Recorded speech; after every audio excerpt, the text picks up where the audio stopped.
on, Maggie. 9 o'clock, so I'll call the meeting to order. First item of business is adoption of the agenda. Moved by McDonald, seconded by Mitchell, that the agenda be adopted as printed and circulated. Are there any issues with the agenda? Not seeing any. All those in favor? Opposed? That is carried. And are there any declarations of pecuniary interest or the general nature thereof? Not seeing any.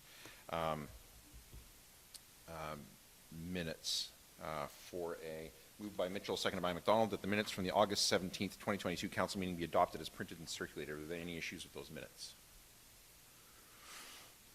All those in favor? That's carried. And unfortunately today we are going to have a moment of silence for a township employee, which we will talk about at great length later on, but we're going to start off the meeting with a moment of silence on behalf of Scotty Eaton, who passed away recently. As I said, we'll talk about Scotty a little bit more later on. Moment of silence now.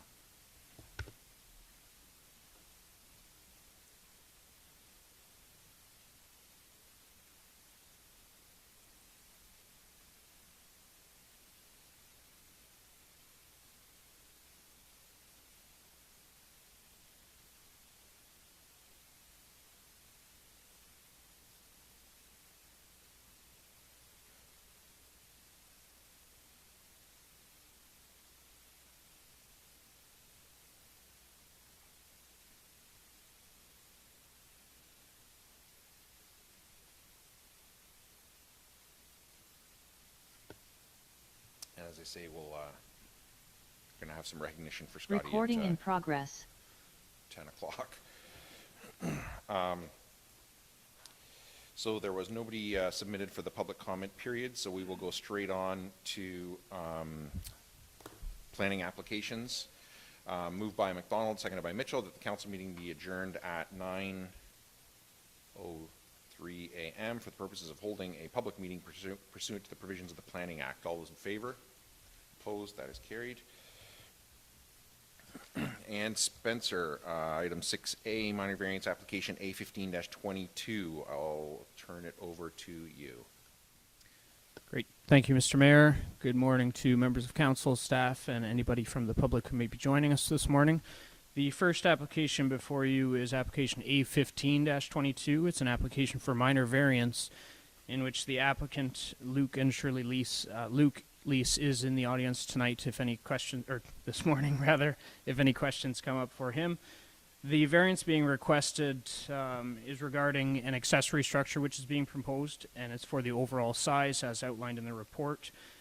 I would just further highlight in the report it says additional variances recommended. It did come up as staff were reviewing the application that there's also a section in the zoning bylaw which requires any accessory structure or new building to have frontage on an improved road. That is not the case in much of Lakeside, as council will be well aware. So that application, this report just adds that additional relief for the committee's consideration. As a result of the circulation, there were no comments that came forward with any items of concern or otherwise. In this case, the applicant is proposing to construct the accessory structure for personal items. It's my understanding they also do some woodworking on their property currently, so it's to also house their woodworking equipment. Staff are satisfied that the overall size is appropriate for the area. Upon a site visit, I would also note that there is a good amount of screening in place with existing trees, and this lot is actually the last one on Orchard, so you would actually need to come all the way down Orchard in order to visibly see the proposed accessory structure. There are no items of concern as far as staff are concerned. We are supportive of the application today. I am available to answer any questions that the committee may have, and again, I'll just remind you that the applicant is in attendance for any additional questions. Any questions from the committee for the planner? And does the applicant wish to speak to their application?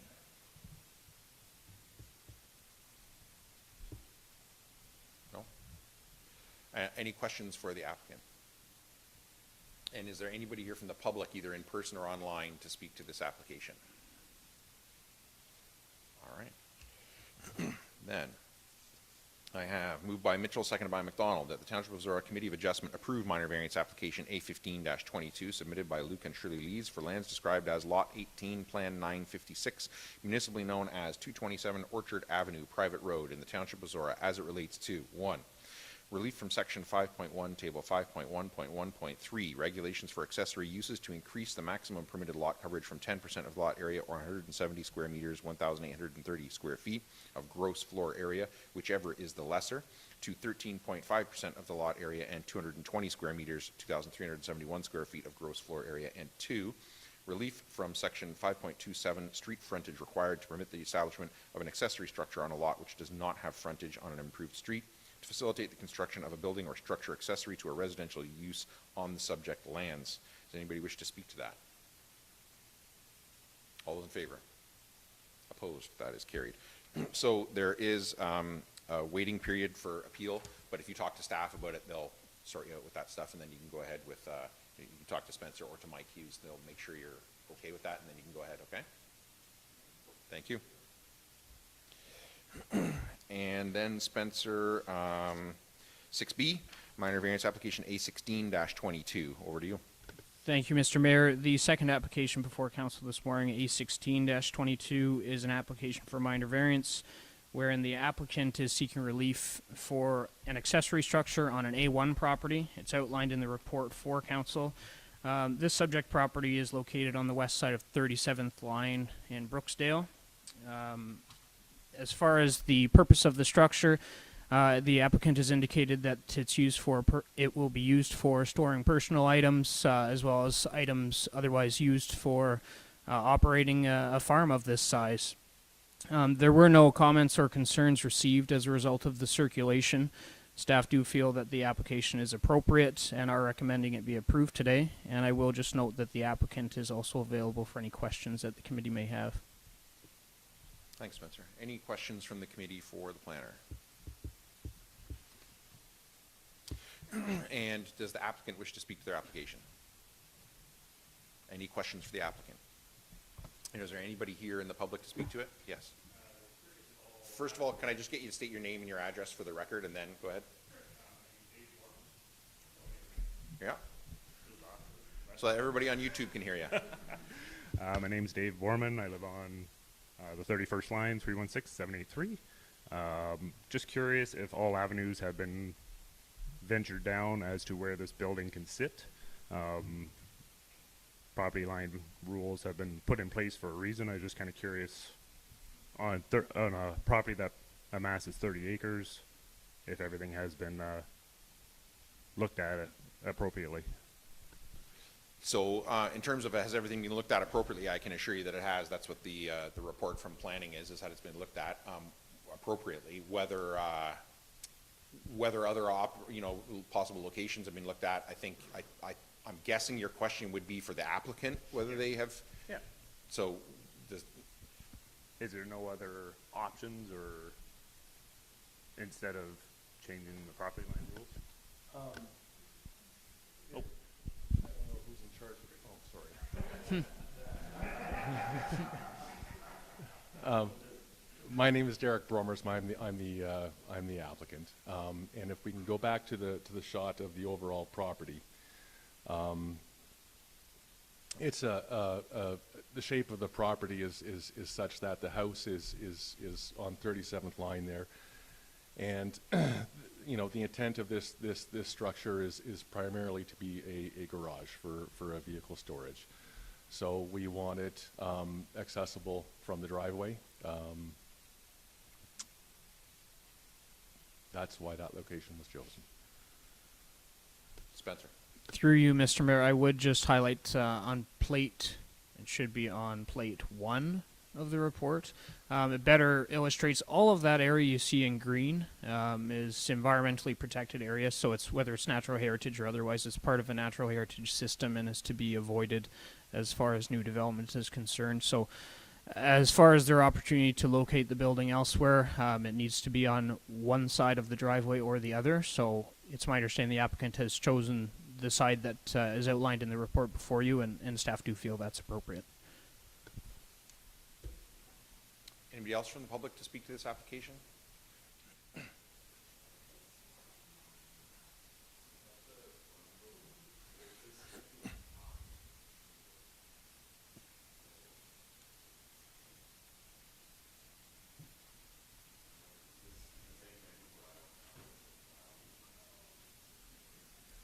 Derek Bommersma, is that who it is? No, sorry, Andrew and Loretta Whitaker.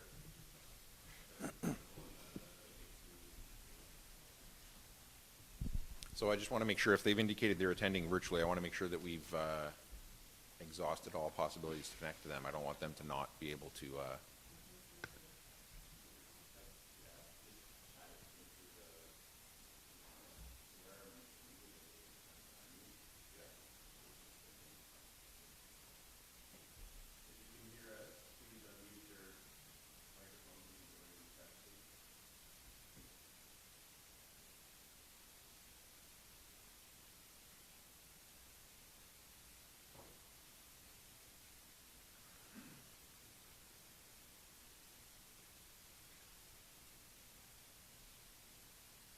Failing that, can we ask them if they have a question? Could they type it? Could they send it? Whatever.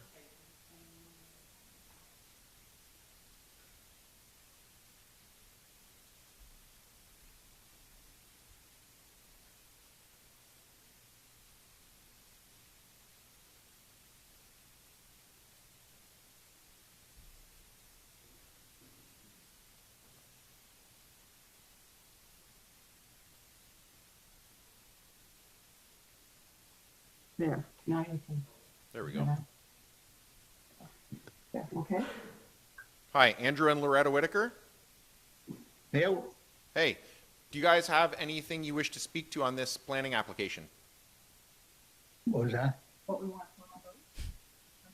Oh, the question is why changing from 25 feet to 5 feet? On the, don't,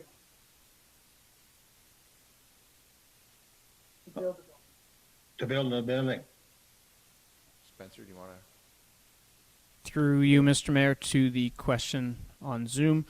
The applicant has chosen a location for their proposed structure, and as outlined in the report, the current location would be deficient as far as the zoning setbacks are required, and that's why they've proceeded to the application you see today.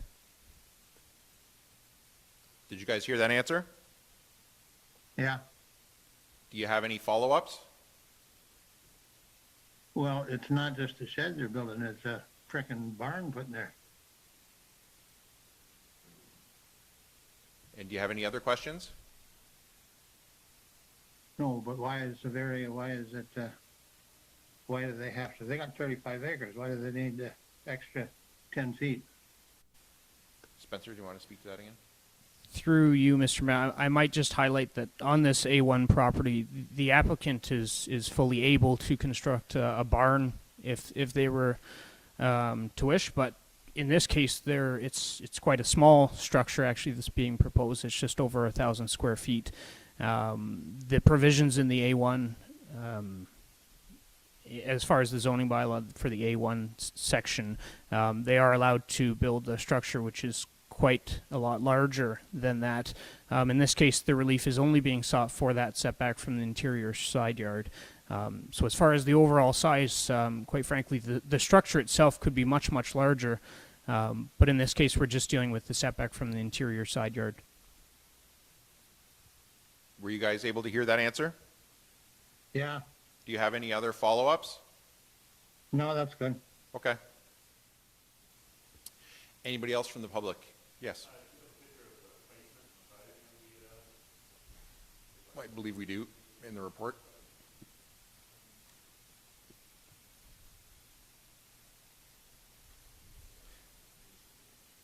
Yeah, so plate 3 will show the actual structure that's being proposed, whereas plate 4, it's a little bit granular. My apologies for that, but it does show the approximate location relative to the house and the able to existing driveway. Make that-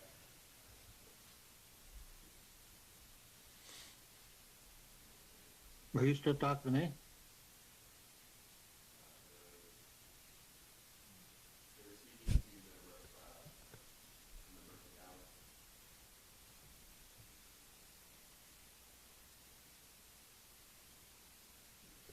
So there's the location.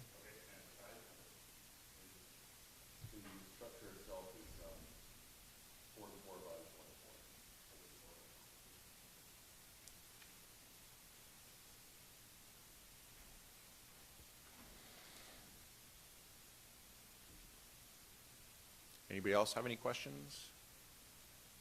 Comments on the report?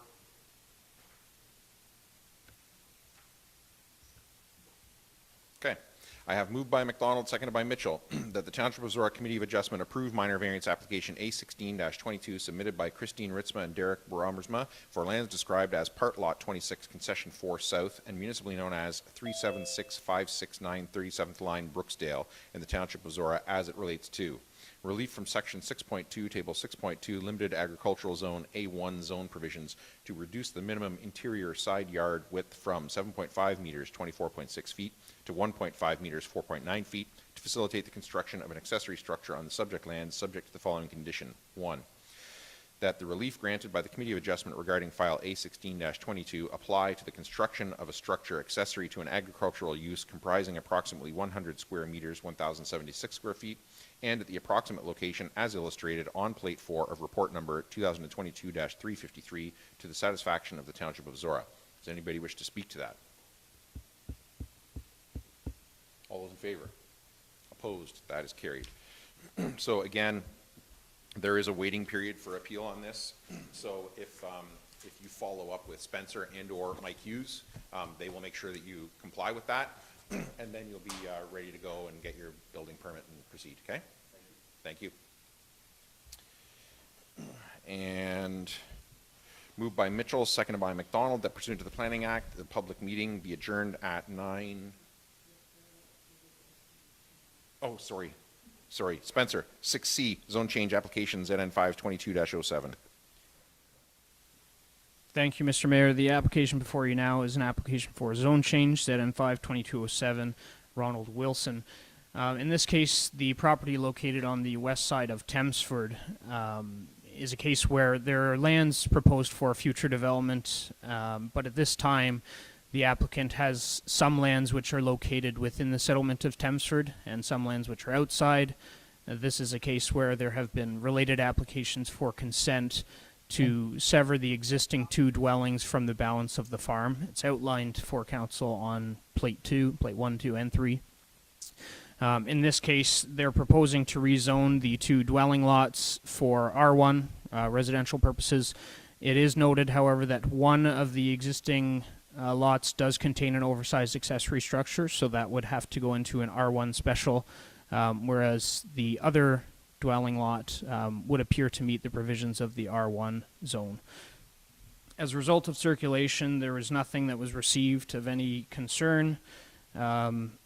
Staff are supportive of the application here today, and just note that the reason for the application being recommended for approval in principle is that the survey work has not yet been completed to confirm the lot sizes. Once that is completed and submitted, we will be bringing back a bylaw and some schedules and key maps accordingly to finalize this pending approval. Thank you. Thanks, Spencer. Questions from council for Spencer on the report? Does the applicant wish to speak to their application? They're attending virtually, I think, right? Yeah. Can you hear me okay? Yep. Thanks, Mr. Mayor. Yeah, I think Spencer did a good job outlining the application. Happy to answer any questions, but otherwise we are supportive of staff's recommendation to approve the application. Any questions from council for the applicant? Not seeing any. Is there anybody here from the public, either in person or virtually, that wishes to speak to this application? Not seeing any. All right, so then for those of you watching here in person and at home, what's going to happen now is we're just going to come out of the public meeting, and then council's going to sit again to actually decide on the zone change. I can bore you all with the details another time, but why it all has to work that way, but that's how it has to work. Moved by Mitchell, seconded by McDonald, that pursuant to the Planning Act, that the public meeting be adjourned at 9:20 a.m. and the regular meeting of council be called back to order. All those in favor? Opposed? That is carried. And I have Moved by McDonald, seconded by Mitchell, that the Council of the Township of Zorra approve in principle the zone change application submitted by GSP Group Incorporated, whereby the lands described as part lots 1 to 3, RP 41R-1677, PI 438279, concession north, 1 of 2, Lot 20, North Dorchester, Township of Zorra, and municipally known as 682776 Road 69, be rezoned from Development Zone D to Special Residential Type 1 Zone R1 Special and Residential Type 1 Zone R1 respectively. Does anybody wish to speak to that? All those in favor? Opposed? That is carried. So, same deal again. I think you know this, but there's a waiting period for appeal. Talk to Spencer, talk to Mike, and away you go, okay? Sounds good. Thank you. Thank you. And 9:21. All right. Thanks, Spencer. So we got 9 minutes before delegation. So I think, Fire Chief, you want to go? 8.1A, Report 2022-140 from the Fire Chief regarding monthly fire report for August 2022. Sorry, just before we do that, anybody who is here for planning applications, you're more than welcome to stay and listen to the rest of the agenda. I assure you it is riveting and it's your tax dollars being spent on important services, but if you want, you are free to go as well.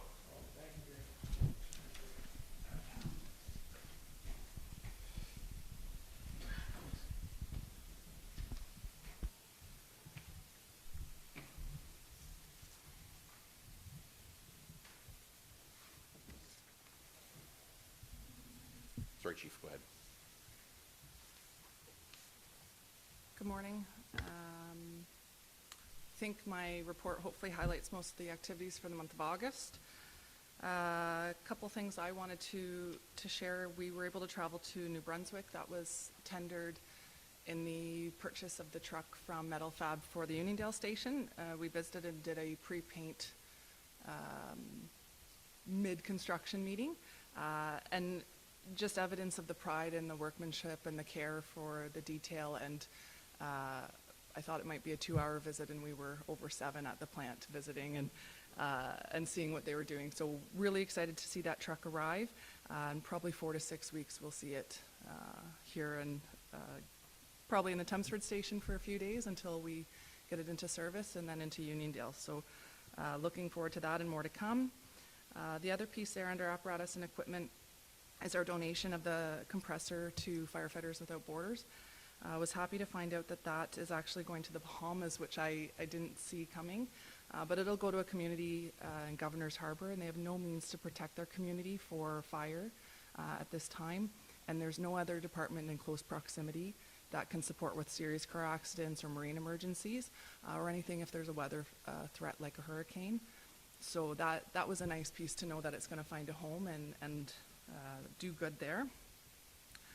A couple other items. I wanted to highlight our fire prevention officer has started.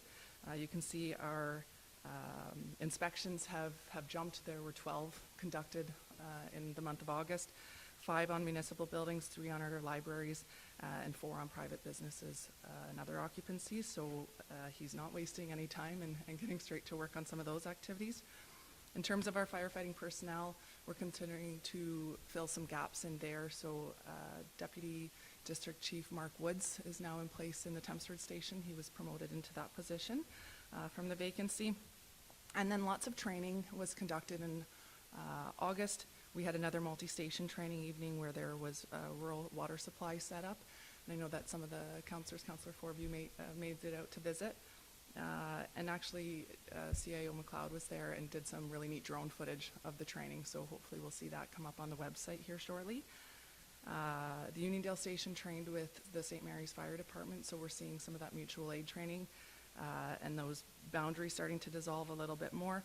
And then we actually had the opportunity to travel down to Kalamazoo and do some electric vehicle training. There's nothing available in Canada at this time.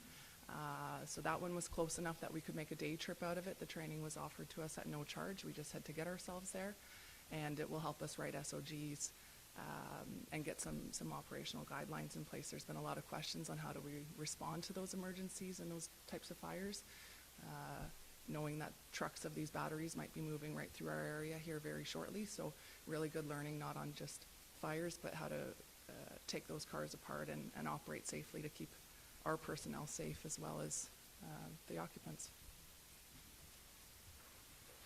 Any questions for the chief on the report? Paul? 3 questions, Chief, and it's great to see that our equipment that's not worn out, but because of legislation, we can't use it anymore for our needs, can be sent to other places in the world that have next to nothing compared to what we've got. But my question along that, if an individual makes a donation, we get a tax refund or something. As a township, do we get anything other than the good feeling that we're helping other people? Nothing was received in terms of a tax credit in that sense. We do receive the paperwork so that we are covered to know that that equipment is not going to be used by another department who is legislated like we are.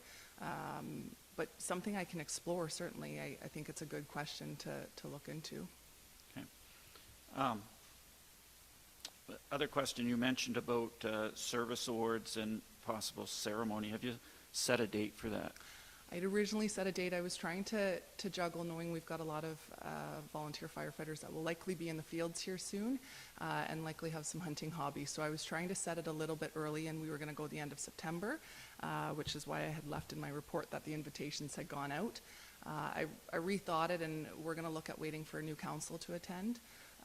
So we will look to push it to later November, and my hope is that the federal awards for this fiscal year will also have arrived by that time. So stay tuned, but I suspect end of November, and we'll see an invitation go out to Senior Management Council and all of our firefighting personnel.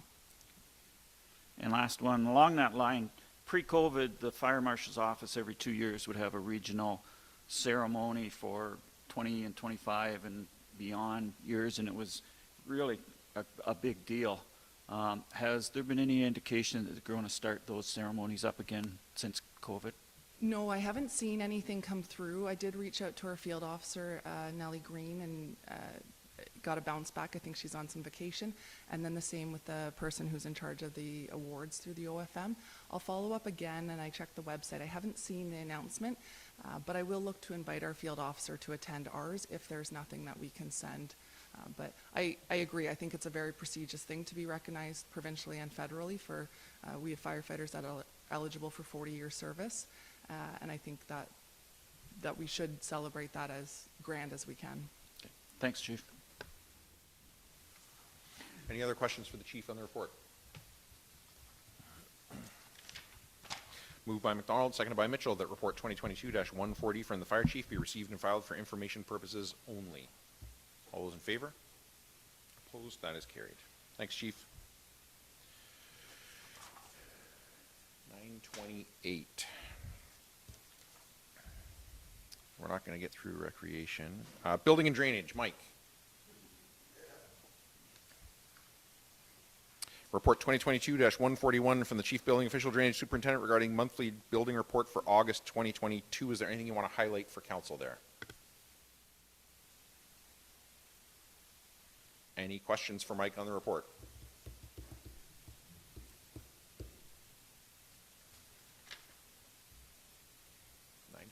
So I better read slow. Moved by Mitchell, seconded by McDonald, that report 2022-145 from the Director of Recreation and Facilities be received and filed for information purposes. Oh, there you go. There you go. Thanks, Ron. Moved by McDonald, seconded by Mitchell, that report 2022-141 from the Chief Building Official Drainage Superintendent be received and filed for information purposes only. All those in favor? Opposed? That is carried. Thanks, Mike. Thank you. And it's going to be 9:30 by the time you get in the chair, so let's say Brian Parson. There you go. So you're going to sit over there just where Mike was. That mic is still on, Mike?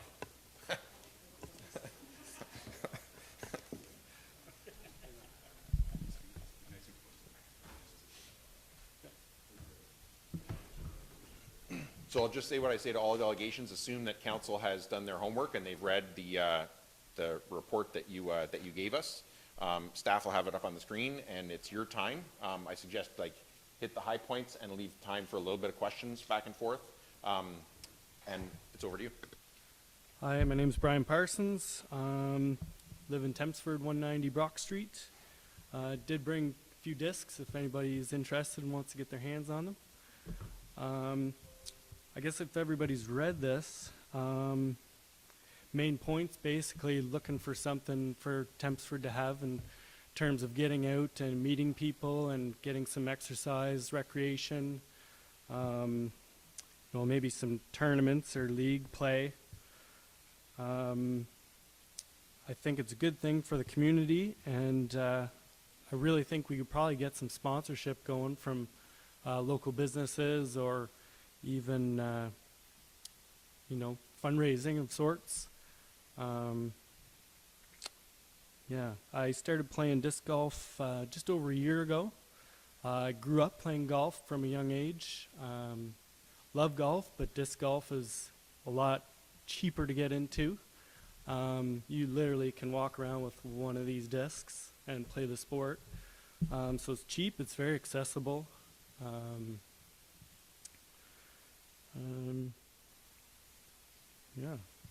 Any questions? Questions from council? Paul?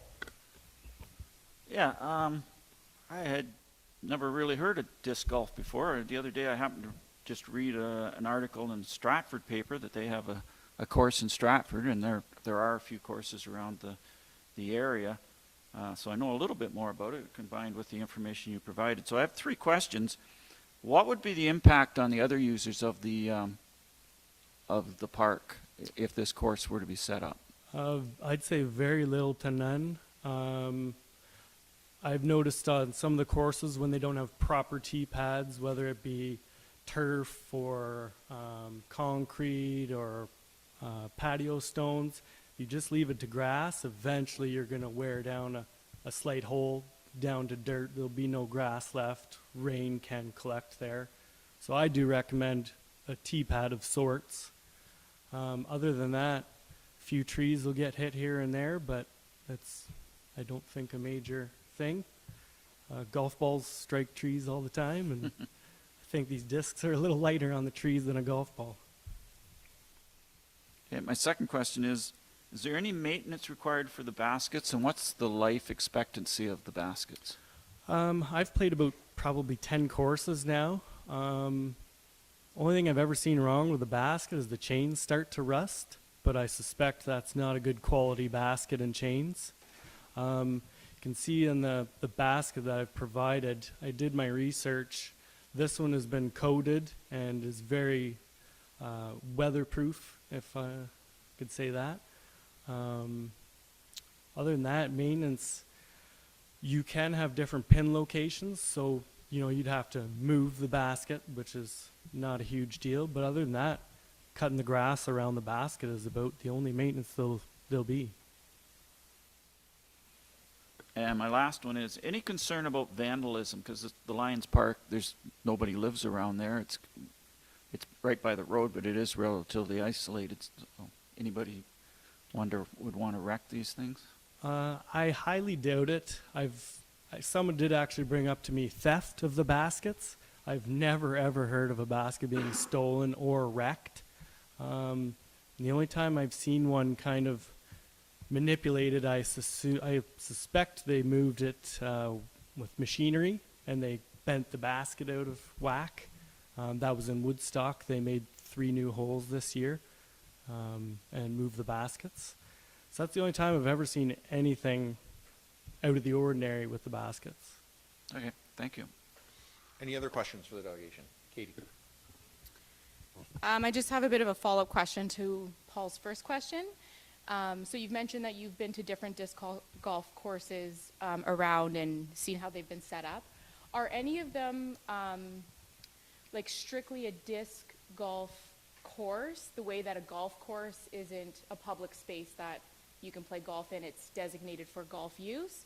Or are any of them set up in parks similar to Lions Park, where it is also a place for walking your dog, having a picnic? Sometimes people get their wedding photos done there, stuff like that. I've seen all sorts. Parks that are multi-use, walking trails, child's playgrounds, baseball, soccer. I think I've pretty much seen it all. These courses seem to go in low-lying areas where there's not a lot you can do with the property.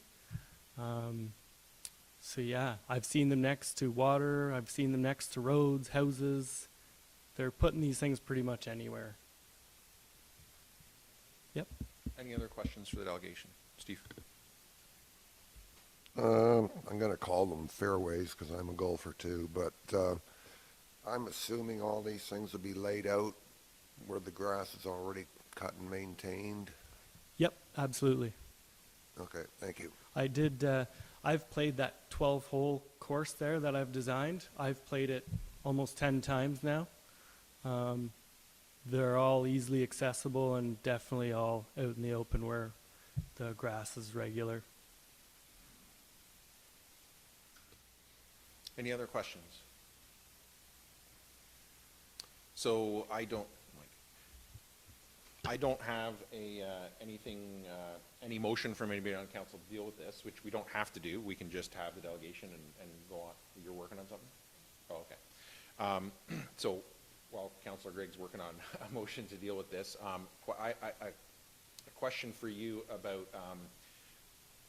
the course being adjacent to the road, and what about the potential for discs going out onto the road? I feel like we should have signage. Usually the courses have a sign right at the start, all the rules and such. Kind of common sense stuff. If there's a car coming, don't even throw. If there's someone walking through the park, don't throw. It's kind of, everyone else has the right of way basically.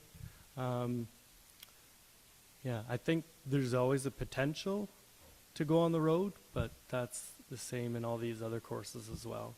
Okay. When you know what you're doing, it's not going to be a problem. It's the people that don't know what they're doing. If they really get a hold of one and the wind, say, takes it, there's the potential to go on the road. I think when you're starting out, you don't throw very far. I don't even see that as being a problem. It's when you're kind of getting up there in skills that you have to be careful.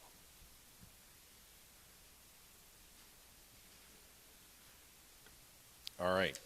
Moved by Gregg, seconded by Forbes, that staff bring back a report on feasibility of implementing a disc golf course at Lions River Park in Tempsford, and that the report include proposed timeline and consideration for alternate locations if staff have concern regarding proposed site. Councillor Gregg, as the mover, do you want to speak to that? Yes, please. Sounds really exciting. And the things I think that are standing out to me the most is it is an accessible sport because of the cost being as low as it is. That I'm not sure what the cost of these discs are. You can get them used, Yep. but a new one, $14.99, you can get one for. So very different than, say, golf clubs. I don't golf, but I've seen some stickers in stores that have made me wonder. So I do, we have a variety of recreational opportunities for residents in the municipality, and ones like this I think that are the most accessible to the most amount of residents are always great things to consider. I do have a little bit of concern, mostly because of my lack of experience and exposure, that there could be some conflict of use in the parkway, but it sounds like if it's being figured out in other areas, then maybe it's something that we could figure out here. I feel like I need to apologize to staff because at approximately 80% of meetings, I ask for a report back from staff, and of those, 80% of them are from recreation. So thank you, Matt, for being in your chair and writing these reports for us. But what that offers for us is an opportunity for staff to give more of that municipal perspective. We're sitting here giving our opinions, you're giving your experience, and then it gives us an opportunity to hear a little bit more from that municipal perspective what staff see as, in terms of feasibility of implementing. I have not put a deadline on this report intentionally because I haven't had a chance to talk to you outside of this to see what is reasonable, and I know that senior management are really working on budget for next year. So if If council has concern about that, then we can address that, but I'm happy to leave it at the discretion of staff. I've also asked for timeline consideration. It seems like fairly low cost to implement, that it could be worked into something that we could consider in 2023 budget. But you have a better idea of what you are going to be bringing forward for budget proposals, so I'm happy to leave that to your discretion. And then also, if staff share some of the concerns that I have about mixed use in that park, perhaps they have another location that, maybe not be on your radar or mine, but they could always propose that as well. So that's the general nature of that motion.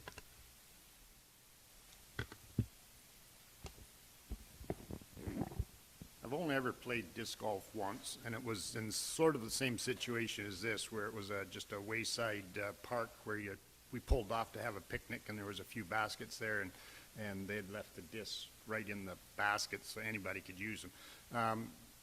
And it was quite a few years ago with some grandchildren. Anyways, the one concern I do have here is it's a pretty busy course in a narrow park, and it's almost like it's taking over the park. Now, I understand from your comments that it's not invasive to the other users of the park, and I was happy to see that Katie had put in her motion that staff actually look at maybe other locations. And the first one that comes to my mind is the opposite side of the river, which in a very few years it will be a park as well. So that might be another location. Anybody else? Paul? Yeah, I support the motion. I think that's reasonable to have our staff take a look at this proposal. It's relatively low cost compared to a lot of other recreation infrastructure.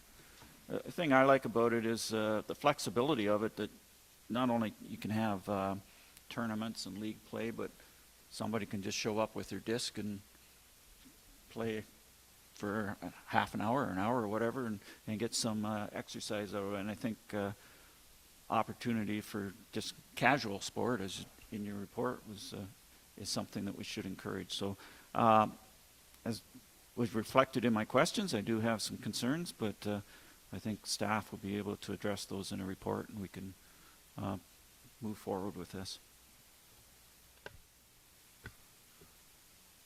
I agree with that. When I first looked at this, I was a little apprehensive about other people trying to use the existing park facilities and then having people throwing discs around. But I think you've allayed my fears on that. So yeah, let staff take a look at it and get back to us. Yeah, disc golf's not in the Recreation, Arts and Culture Master Plan that we have. I'm not sure if you're familiar with that document, but we have one that's about almost exactly 4 years old now, that was done based on consultant work, staff work, and consultation with the public over, I can't remember now, months and months anyway. Disc golf's not in that, but one of the themes that came out of that was that people were after unscheduled recreation that they were able to just show up and do, like Councillor Forbes said, without having to commit to every Wednesday at 7 o'clock or practices or whatever. And this certainly fits that. So I think a report from staff on the feasibility and everything that would go along with that is an appropriate thing to do. And certainly this council's done that with other projects that people have brought to us in the recreation theme over the last 4 years. So I think this is, I'll read it. If there's nobody has anything else, I'll read it again and call the question. Moved by Grigg, seconded by Forbes, that staff bring back a report on feasibility of implementing a disc golf course and Lions River Park in Thamesford, and that the report include a proposed timeline and consideration for alternate locations if staff have concern regarding proposed site. All those in favor? Opposed? That is carried. Thanks very much. Perfect. Thanks for your time. Yeah, absolutely.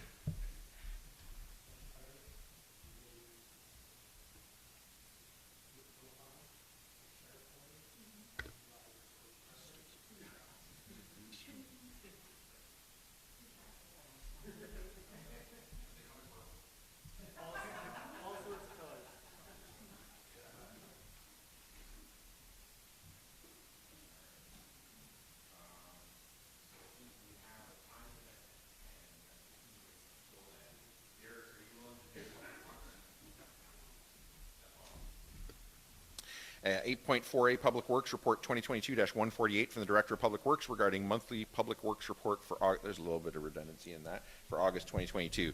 Derek, is there anything you want to highlight in that report? Good morning. No, I don't. Questions from council on that report? Paul? Anybody else on this one?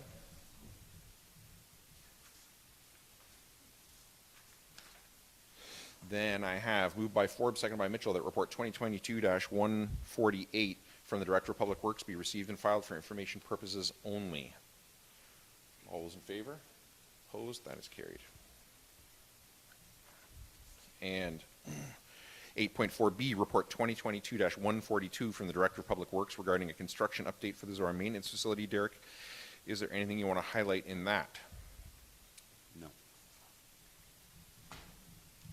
Paul? Okay. Steve was good enough to answer a couple of email questions, even though he's on vacation. I very much appreciate that.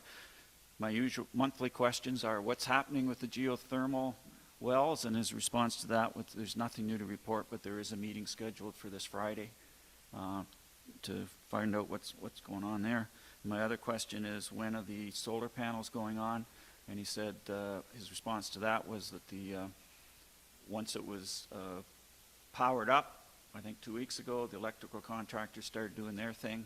Once they're done, then the solar panels can start being installed, and Steve's going to reach out to the contractors to get a date to get started working on that. So I just wanted to share that information. As I said, appreciate Steve responding even though he's on holidays. Any other questions on that report? Derek, you want to add something? The well driller did start yesterday or the day before, so he's physically drilling now. That's good to know. Anyone else? I will say, I went and toured with Steve the day that it was powered up. I think it was that day, right? Yeah. The power was on when I was there anyway. I would encourage you to go back if you get a chance and take a look again, because wow, like, I mean, it was a sunny day out, but all the doors were closed. But with the doors closed and all the translucent glass in the doors, and not a whole lot of lights, but those bright overhead LED lights, it was super bright in there, like very, very bright. So it's a different building to go into now that it's kind of powered up. It feels very different. It's not all done, to be sure, but worth going again if you get a chance. And it didn't take me that long. We walked around pretty quick. I think I was gone in less than 2 hours. And that sand salt shed is just, yeah, wow, that's magnificent. Like, It's big. it's big, and also Steve was telling me that our rec staff did a bunch of grading inside the building for drainage ourselves, right? To make sure We that did all of the work inside that yeah, building.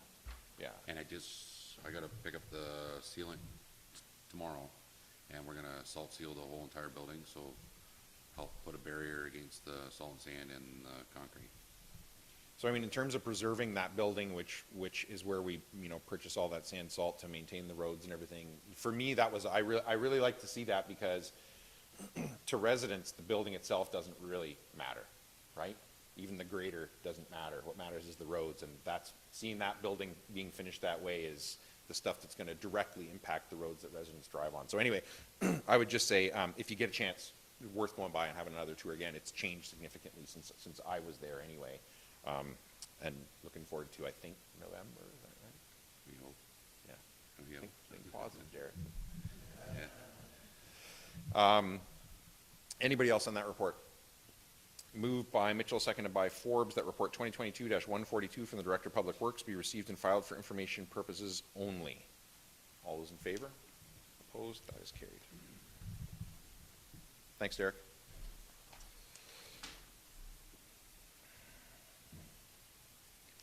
And we've got time, I think, so let's go with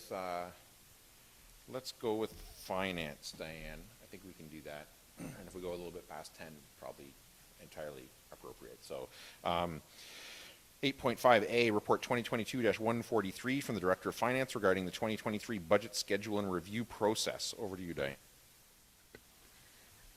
Okay, as we're getting into 2023 budget season, this report comes before council just to highlight a slightly different model that we like to approach the budget, and what we would be doing and more is presenting council with a summary of the budget for each department, and staff would be, sorry, I've lost my word here.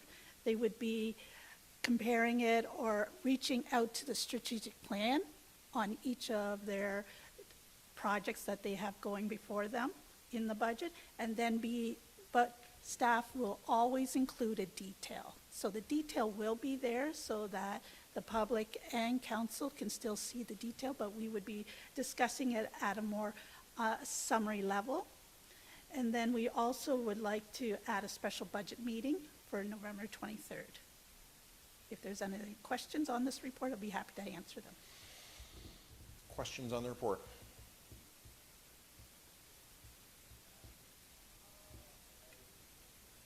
Really? Okay. I don't know what I was expecting, but I was expecting more. I guess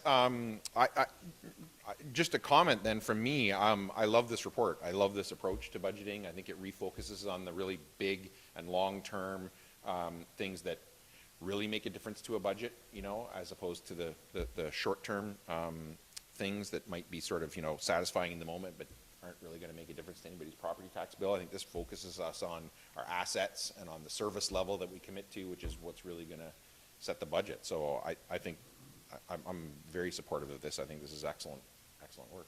Anybody else before I read it and call a question? Paul. Comment as well, and that's, I agree. I like this process. If there's anything I like more than summaries, it's details, and I look forward to both. And the timeline I really like. We know by October, November what those numbers are going to be for this year, so we can go ahead and get that budget, have it done early in the year. We've seen the benefits of getting tenders out there before other municipalities are, and while companies are still hungry for work for that year, so to get this all done, it may be a bit challenging for any new members of council, but I'm sure they'll catch up quickly. I really like the timeline, and I look forward to the whole process and having that all out of the way early in the year, and then all we got to wait is for our other two partners in the taxation business to come up with their numbers, and we can finalize what's going to be. Good work. Anyone else? Moved by Forbes, seconded by Mitchell, that report 2022-143 from the Director of Finance be received and filed for information purposes, and that council endorse the township moving forward with the departmental summary approach for the preliminary review of the township 2023 draft budget, and that as per procedural bylaw 05-04 as amended, section 4.4, approve a special budget meeting on November 23rd, 2022 at 9 a.m. Anybody else want to speak to that? All those in favor? Opposed? That is carried. Exciting. Very exciting. And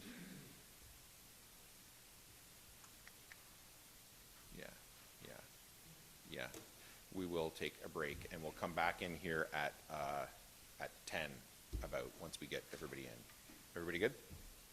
Let us know when we're off, Maggie.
Thank you, Maggie.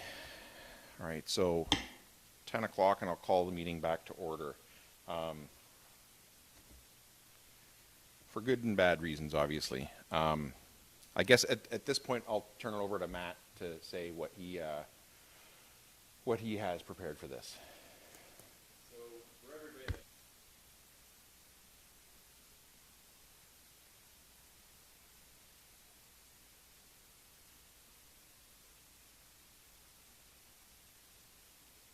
Yeah, sorry. I guess. So I met him at an ORFA conference, and right away he had a big personality that just lit up the room. And so it was years later when I started working with Zorra, right in his council chamber, the guys all came in, and I had the opportunity to meet Scott. It's great. But since then, it was just a pleasure working with him. He was always open and transparent with me. He introduced me to the community. He knew the whole community. He knew all the people. He knew all the groups. He knew everybody, who they were related to. He knew what was going on because he was at the chief's house finding out from the time before. And most important for a new guy coming in, he knew all the nicknames. There's a lot of nicknames in Embro. But Scott always took great pride in his work and dedication to his community. He liked to call the building tight when it was just right. So for him, tight meant the building was, the walls were painted, the floors were scrubbed, the ice was perfect for that next season's roof. He had it all set up, ready to go. And I didn't have to worry about that with him.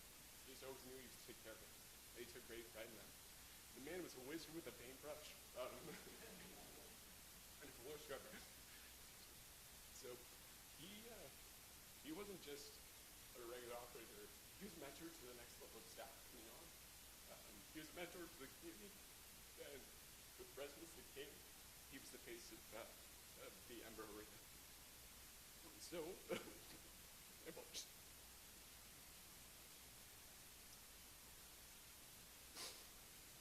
was a pleasure to work with him for the years we had with him here, for all of the staff, council, and for all of our department, and the last minutes here. So I think that's where I'm going to start.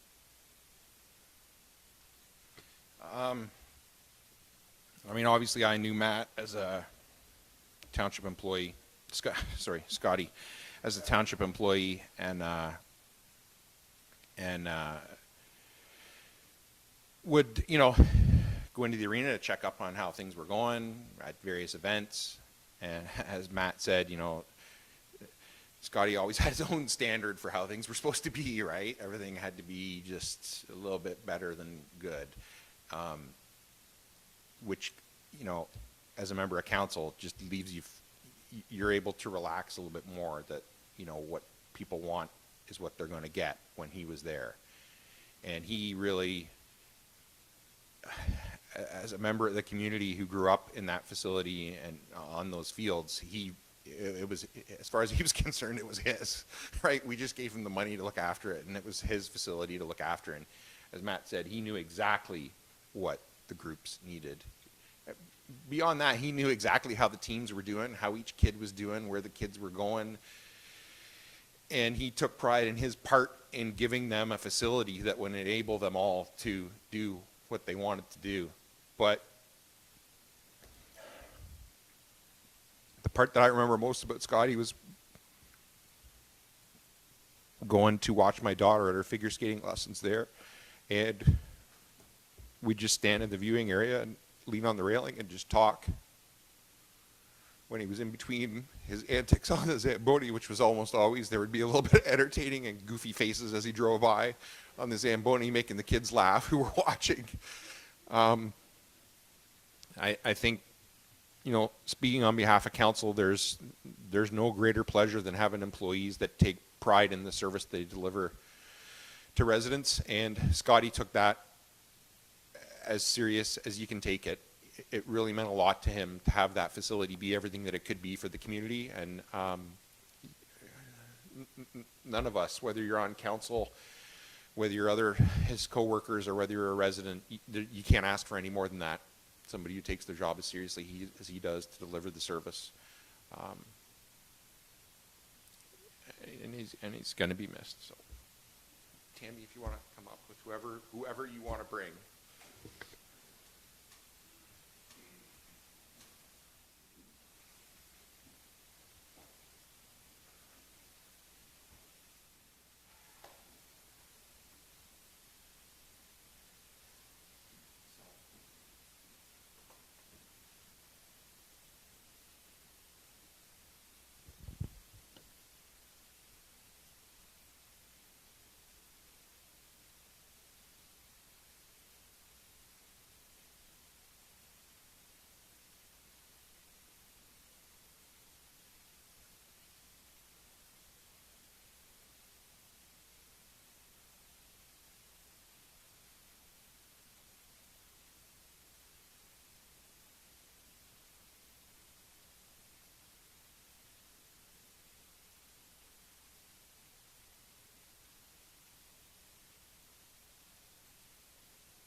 On services for you, and you're welcome to stay for that if you want. But you're also, it's also a-okay if you guys want to head out of here too. Okay.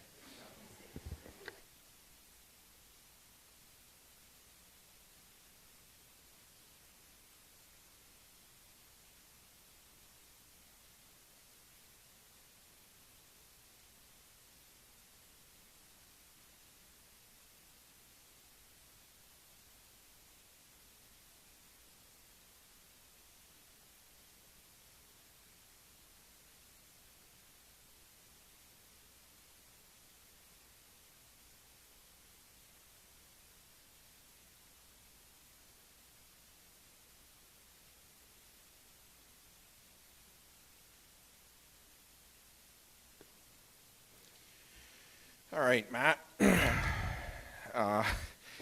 8.2B, Report 2022-145 from the Director of Recreation and Facilities regarding monthly recreation report for August 2022.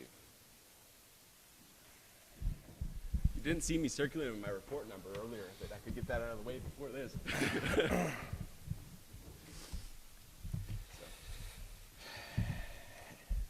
Anything you want to highlight in there, or just count questions? Questions, please. Questions from council? Paul. Matt, the work that's being done at the Thamesford Rec Center for the dressing room washrooms, is that our staff doing that, or is that an outside contractor? So it's an outside contractor in this case. So where we ran into our delays on this, we're first in design, kind of trying to figure out and get details of the mechanical below or the plumbing below grade up to kind of really nail down our design for it. So that threw some delays. And then the second part is the bathroom partition stalls are the main delay of materials that we're running into, but we don't want to basically tear the washroom apart till we know that time frame is secured in that slot. So we've had that now, but we didn't want to start digging and have no washrooms while we waited to kind of get stuck later on. So what we're going to do is go through more individually through the washrooms, because we can isolate and shut down a washroom temporarily for that period of time, and then rotate through the three that way. So Thank you. Any other questions from Matt on the report? Moved by Mitchell, seconded by McDonald, that report 2022-145 from the Director of Recreation and Facilities be received and filed for information purposes only. All those in favor? Opposed? That's carried. And report 2022-146 from the Director of Recreation and Facilities regarding construction of a parks operation and storage building. Matt, is there anything you want to highlight in that report?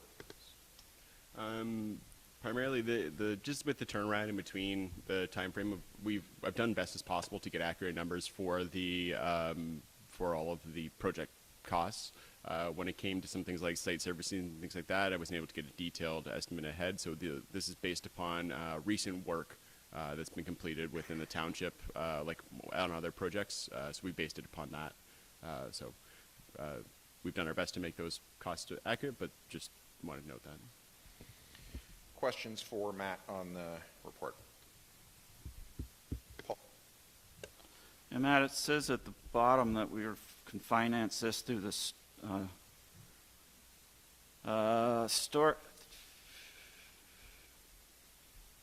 funded through the sale of surplus land at 124 Allen Street, but we've already committed the entire $476,000 from that sale to the ZMC project. So in my mind, that money's not available for this project. So how are we going to fund this? So the request for this report came out of the financing details of the Futures NMC. So that's where the proposal was to whether if this funding removes some of that funding available for the NMC as partitioning off or taking portions of that surplus sale. The balance would be remaining for the project, but that was kind of the background or reasoning for the report. So that's where I was proposing to take the funds from.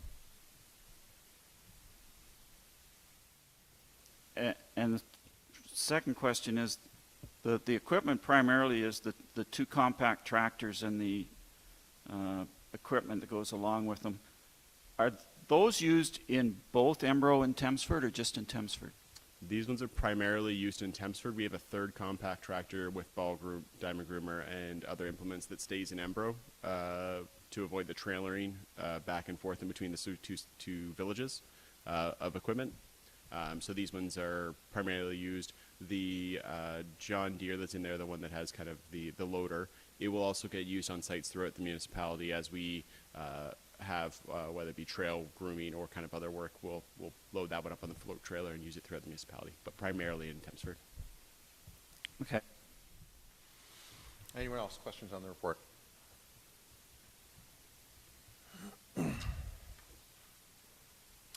Moved by Mitchell, seconded by McDonald, that report 2022-146 from the Director of Recreation and Facilities be received and filed, and that the new Parks and Recreation Storage Building project not be included in the draft 2023 budget, and that staff prepare a report outlining options for parks operation and equipment storage using current Township of Zorra facilities. Paul is the mover. Do you want to speak to that? This is tough. I hope I don't sound too harsh on the comments I'm going to make. After the very emotional ceremony we just had, and my condolences to you, Matt. You've not only lost a great employee, but you've lost a friend, and I'm sorry for that. But I cannot support the proposal in your report, and that's why I brought this motion. The request is to include $258,000 in the 2023 budget to build more infrastructure. So I looked at it from two angles. One was the budget, the other is infrastructure. And I think the 2023 budget, we're going to be quite possibly somewhere in a 7 to 10% increase. On the operating side, 67% of our operating expenses before debt payment is wages and benefits. And we've traditionally tied that with the rate of inflation based on the Consumer Price Index, which is currently at 7.6%. So unless we deviate from that policy or what we've done, much of our operating budget is beyond our control to keep under 7%. On the capital budget side, I looked at what's in the 5-year budget for 2023. And that include items $715,000 for various projects in recreation, $771,000 for trucks and equipment and fire. Public Works is $425,000 for equipment, $2.4 million for roads and budget and bridges. And I think we're going to see big increases in those numbers based on inflation. And just as examples, in this year's budget, gravel trucking was 11% over budget, road grader was 9% over budget, and the fire truck was 25% over budget, which resulted us the fire chief going to Plan B and getting a truck that was a stock truck rather than a custom-built one. On the infrastructure side, we've just committed $6.5 million from the ZMC, and to fund that was based on sale of all the properties in Thamesford that we had to sell, except for including the old fire hall at 124 Allen, plus the potential proceeds from the building we're sitting in this property, plus $300,000 from reserves, a $750,000 grant, and we're going to increase debt by about $800,000 to make that happen. We eventually will finish the ZMF project at a cost of $10.1 million. That's a 35,000 square foot shop and a 14,000 square foot salt and sand building. And we're financing that, $1.5 million from reserves, $8.6 million in increased debt load. And the payment on that loan alone in 2023 will be $529,000. So in the report, there's basically one option as far as a building, the three options of where it would be located, but I would like to throw out some other options, and all those options involve what all other landscaping companies do, and that's they trailer their equipment to where the job site is. So my first option I would throw out there is that you use space in at the ZMF complex. Two options there. There's 2 bays in the current Kintor shop, or put a door on the current sand shed. Both of those are about 2,000 square feet, which is about what the proposal is for. Another option may be to move the Zambonis from Embro and Thamesford for the off-season to the ZMF and use the Zamboni bays for the storage of the tractor. The information that Matt just gave me about that there's a third tractor, I wasn't aware of that, so that may change that idea a little bit. And in conjunction with that the equipment used to plow sidewalks be kept in the Thamesford Fire Hall throughout the winter. There's 6 truck bays there and only 3 trucks, so it won't take up a whole lot of room to park a tractor in there. I don't know which one of those options or combinations are even feasible. I'll leave that to staff to decide. There may be other options. But what I do know is that if you build 35,000 square feet of new shop area and 14,000 square feet of sand, there's got to be at least 2,000 square feet of space opened up somewhere. And I know that none of these proposals are going to cost over $250,000 of money that I don't think we have. And the only way we can, because we've committed everything that we've got from sales to the ZMC, and the only way to raise this money would be to increase taxes or increase debt, and I'm not in favor of either of those. So that's why I drafted the motion that we don't proceed with this project as it was presented, and that we ask staff to come back with other proposals. I think we've got enough spare space. It may be not ideal, but it's only 10 kilometers from Thamesford to the township shed, and in the big picture, when you compare that to a huge expenditure, I think that's the way to go, at least in the near future. Steve is the seconder. Did you want to speak to it? Yeah, I have no issues approving it in principle, but I really don't like the idea of throwing it into the budget, even as a draft, until we get some harder numbers on where's it going, what is the actual cost, just instead of just estimating. And yeah, well, so that's my feelings on it. I'd like to see, we've done it before with the other construction projects, is like make sure we got the site we want, make sure we've got a hard number for the cost, or at least a real up-to-date estimate. And the other question I was going to ask at the same time, the description of the building that you wanted in here is basically concrete, steel, hard roof. Could you get away now, and I'm just asking, could you get away with more of a utility shed, like flip top, like we've got in our sand and salt shed, which would be, I would think, would be considerably cheaper? It's an option that could be explored. I think when we look at what our current structure we had, where what we were utilizing and kind of what it permitted, as far as also winter operations as well, for a plow vehicle for the sidewalks, that would be, that's why we've looked at this option with a hard structure insulated that could be heated for the winter operations as well. So it could be explored. Anyone else? Katie? So I asked for this report as part of, before we committed to financing for ZMC. ZMC? ZMCCC. We added, I think, a double C on there for the, yeah, ZMCCC. Anyways, because I have significant concern that as part of this arrangement, we were selling off a variety of properties with the intention of landing on doing this build and fulfilling these initiatives at the former fabrication shop on the Cold Springs property. And so when that no longer became what we were doing and we were building new,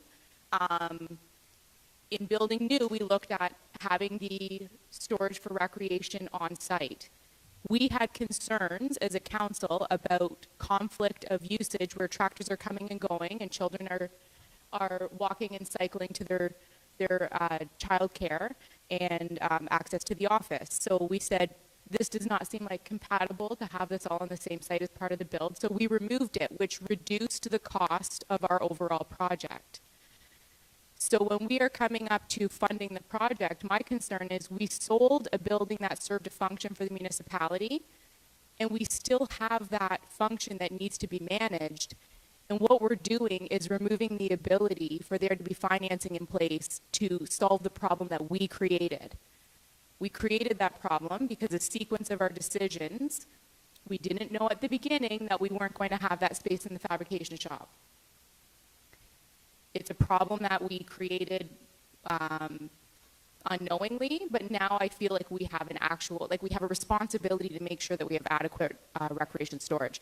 So I'm not in support of Paul's motion, but I agree with Steve. I'm a little concerned about just committing to this building at this budget at this time. I'm more aligned with, you said maybe approving in principle. The other thing is I've heard, there's different options of facilities we have. Paul mentioned some of them. We can trailer things around. We can make do with what we have. Okay, but I think there's a little bit more information that we need before we commit to that. And the other thing is I don't think that's a long-term solution. I think there is a long-term solution somewhere that's not in Paul's motion and also potentially maybe in this report or may not be in this report. If we're talking about only 10 kilometers of travel, so how frequently are we traveling that? So the equipment, so if we're dragging ball diamonds, how frequently does that tractor get trailered back and forth? We don't know. So how much time does that take? We don't know. What kind of fuel does that take? Because we're not on electric yet. We don't know. So are we aligned with our environmental initiatives? Not really. Is it short term and it's okay? Maybe. But maybe it's not short term. So if we have the intention of this being just patching it through till we can find something more sustainable that aligns more with our strategic goals and values, it feels reckless to not put aside some money so that we have the ability to solve this at some point in the future. Does it have to be $258,000? Maybe it could be a little bit less. Maybe there's other creative problem solving that we can do to land on that. I would be in favor of deferring this to get a bit more information back. What is that information? I better hurry up and specify it. Otherwise, what's the point of a deferral? I don't have that nailed down yet.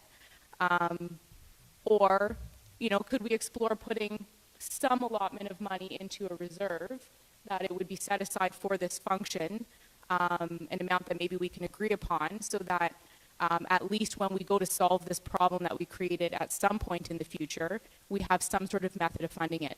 What I've learned in 4 years in this chair is if there's not money available to solve a problem, it makes it really hard to solve a problem. The funding is the hardest part. So we have a blind sense of what available funds we have for funding the ZMCCC. And that was why at this point I thought it was critical for us to pause and talk about how we're going to fund a solution for our rec storage problem before we proceed. So just before I ask anybody else if they have questions, you mentioned in there the possibility of deferral. Are you making a motion to defer or not yet? So do we have to defeat the motion on the floor before we? You can make a motion to defer the motion on the floor, correct? So you can do that. I'm not necessarily saying that you should or shouldn't. Yeah. You mentioned it, and before we go on to any other questions, I want to make sure if that's your intention that you have the opportunity to do that. Can I leave it for further comment, Absolutely. and then I can make a motion to defer before? You just haven't made one now, so that's fine. Thank you. Anybody else want to speak to this? Ron? Yeah, the rec storage issue is it's been part of the decisions all along as far as the ZMC, and I'll take this moment. What's the second C for? Ah, okay. CC. All right. I guess I missed that memo. Childcare is all one word, though, right? CCCC. So 3 C's. It's one word? Yeah. So it would be a ZMCC. Well, we already have a ZMCC, Yeah. which is the ZM. But only for a little while. So is there an official? Okay, so maybe a discussion for another time, but Ron brought it up, so. Okay, well, I'm glad that we have to figure out how to include the child care component, but anyways, that's good. We did keep the recreation component in our minds through that whole discussion, at least I think we did. And I agree with Paul, 258,000 at this point. I think we basically just say no at this point. Katie's right, the trailering and everything is not a long-term solution, but I think it's a solution that gets us through next year, gets us through the following year. At some point, I think in the next term of council, those of you that are here will have to make that decision going farther. But at this point in time, I don't think it hurts at all to take 1 year or 2 years, trailer the equipment, find out the exact usage, and use the existing facilities we have, whether it's an empty bay in the Kintor shop, the Embro shop. Like, we haven't really made a plan that the Embro shop's going to be sold immediately. So there is space available, I think. It's certainly not going to be handy, even if it cost us, or not cost, even if it required us to hire one more person in the rec department to move that. It's certainly cheaper to do that on a seasonal basis than it is to finance a $258,000 expenditure at this time.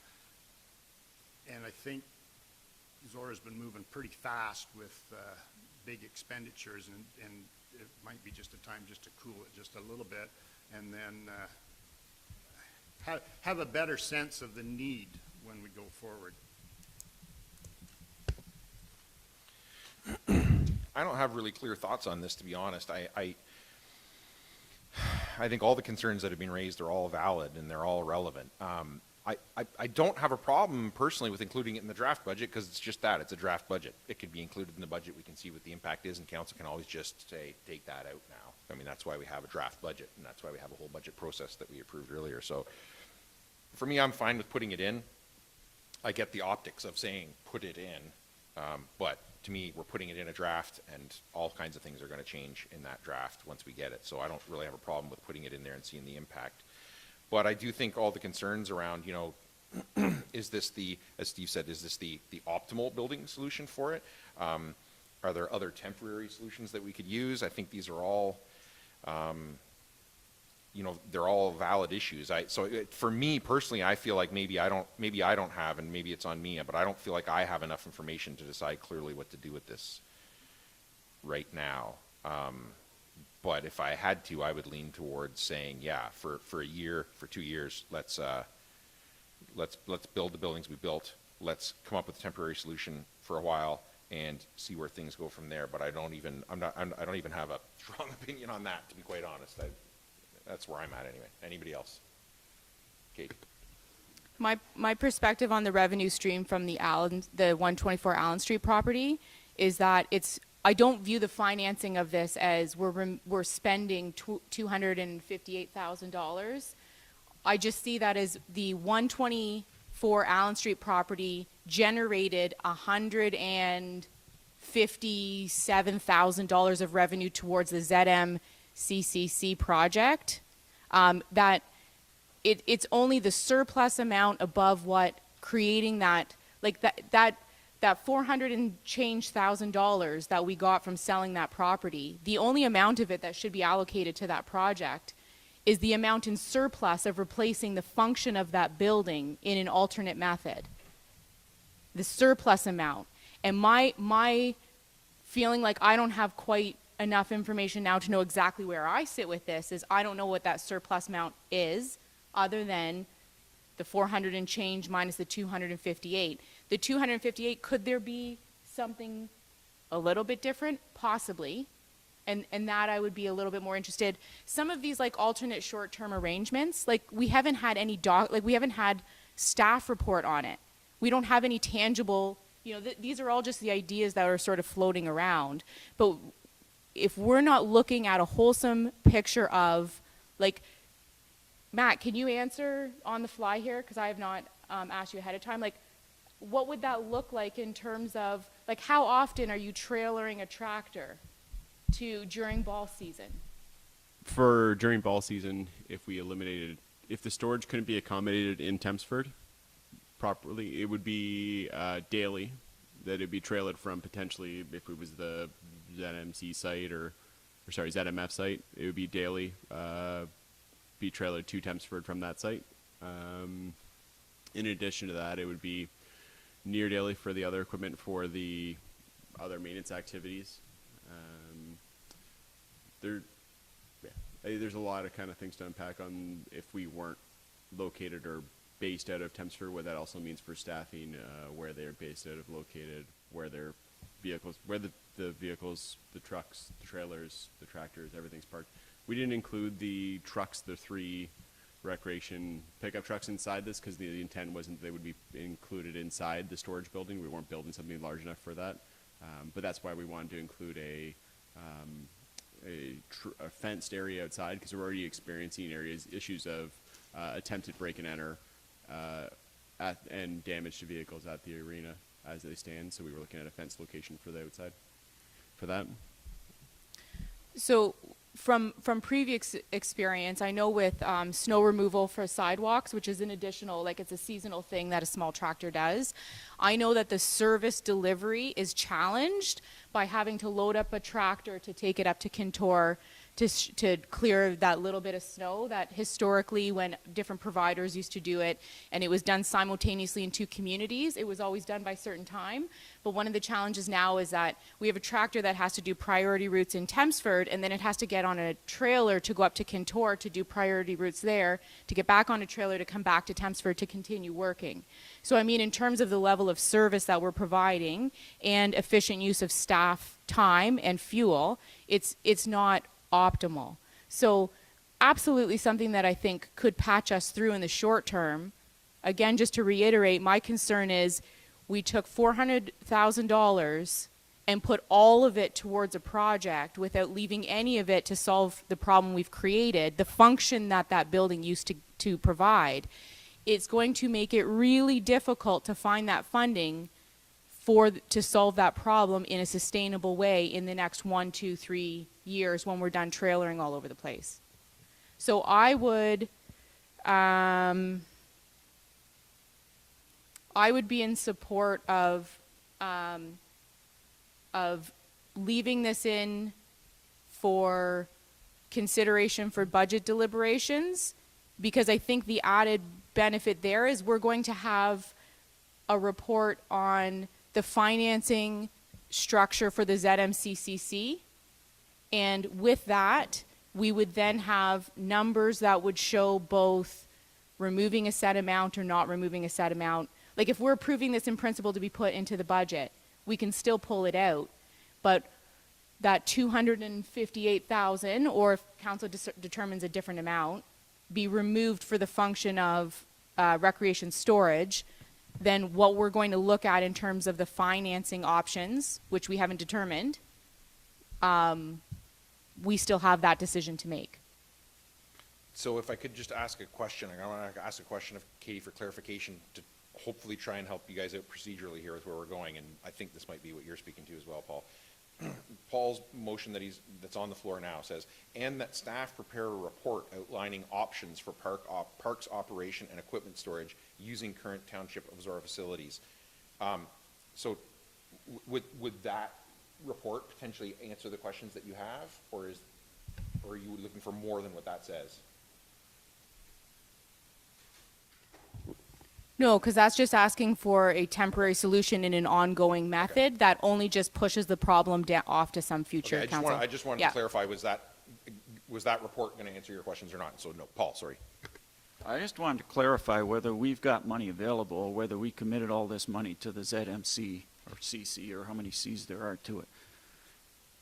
The latest report that indicated how we were going to fund the ZMC was report 2022-048, which was presented in a closed meeting on March 23rd, which clearly indicated that the $476,000 proceeds from the sale of the old fire hall were going towards the ZMC project. And that bottom number for the funding came to $5.7 million. The report where we voted to go ahead with the ZMC, we never got any other change on that between that March meeting in the August meeting when we voted to go ahead with the ZMC. Where the changes is what we were going to spend. And when that final report came back, it came back with a total cost of just under $6.5 million. And it says available revenue 5.7 for a difference of roughly $800,000. There's nothing in there about spending another $258,000 further expenditure. So I supported going ahead with the ZMC based on those numbers. And that's why I don't think, and I recognize this is a short-term solution. It's not ideal. It's not ideal to be hauling equipment around, but we don't live in an ideal world. If the option is spending an extra $250,000 that we don't have, or trailing equipment around for a couple of years so it can be stored in buildings that we have excess space in, then that's why I brought the motion forward.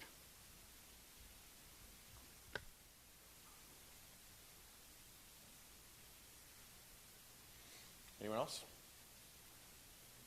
I'm going to read the motion again and call the question.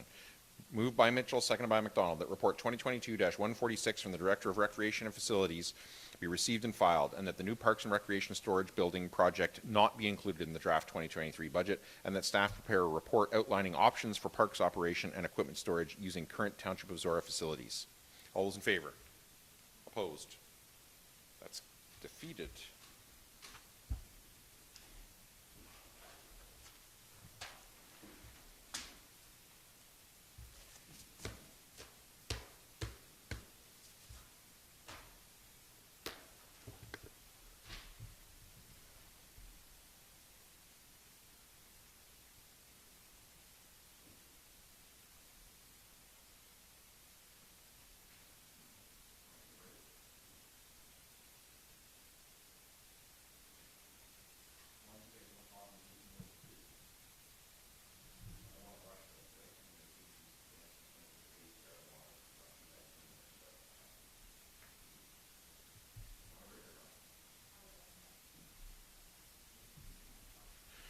So we'll take a break and come back at, let's say, 5 to 11. Maggie?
live, Maggie, thank you. 10:57, and I'll call the meeting back to order. And on the break, I have been handed, moved by Grigg, seconded by McDonald, that council approve the transfer of $150,000 from the sale of 124 Allen Street, Thamesford, into a reserve for the function of recreation storage needs, and that the specific construction decision be deferred until discussions of TDRC redevelopment have commenced, give a wider context to how this structure will function with the future recreational operations, and that staff utilize current Township of Zorra facilities or other temporary solutions for recreation storage in the interim. Katie, as the mover, do you want to speak to that? So what I'm looking for is some sort of financial commitment to solving this problem in a more sustainable way. Part of what I'm struggling with is we're looking at a solution that fits our current recreation structure. And while we're not formally talking about it yet, we definitely are aware that in the next 5 to 10 years, we're going to be looking at a redevelopment of the Thamesford District Recreation Center. There may be a more cost-effective and efficient method of creating recreation storage when we look at that redevelopment. We may also be redeveloping on a separate site and changing where some of our recreational amenities are, and there may be a better site for this storage facility to take place. While construction of redevelopment may still be 10 or more years away for the municipality, the planning is going to have to start happening soon for us to be able to reasonably undertake that type of project in a responsible way. I know it's really difficult to talk about that right now as we have two major builds, one not done, one not started, but significant financial commitments that the township has made. It's difficult to talk about the next ones, but they will be coming. And I think that we have an opportunity to create a solution that will be a little bit more sustainable and responsible.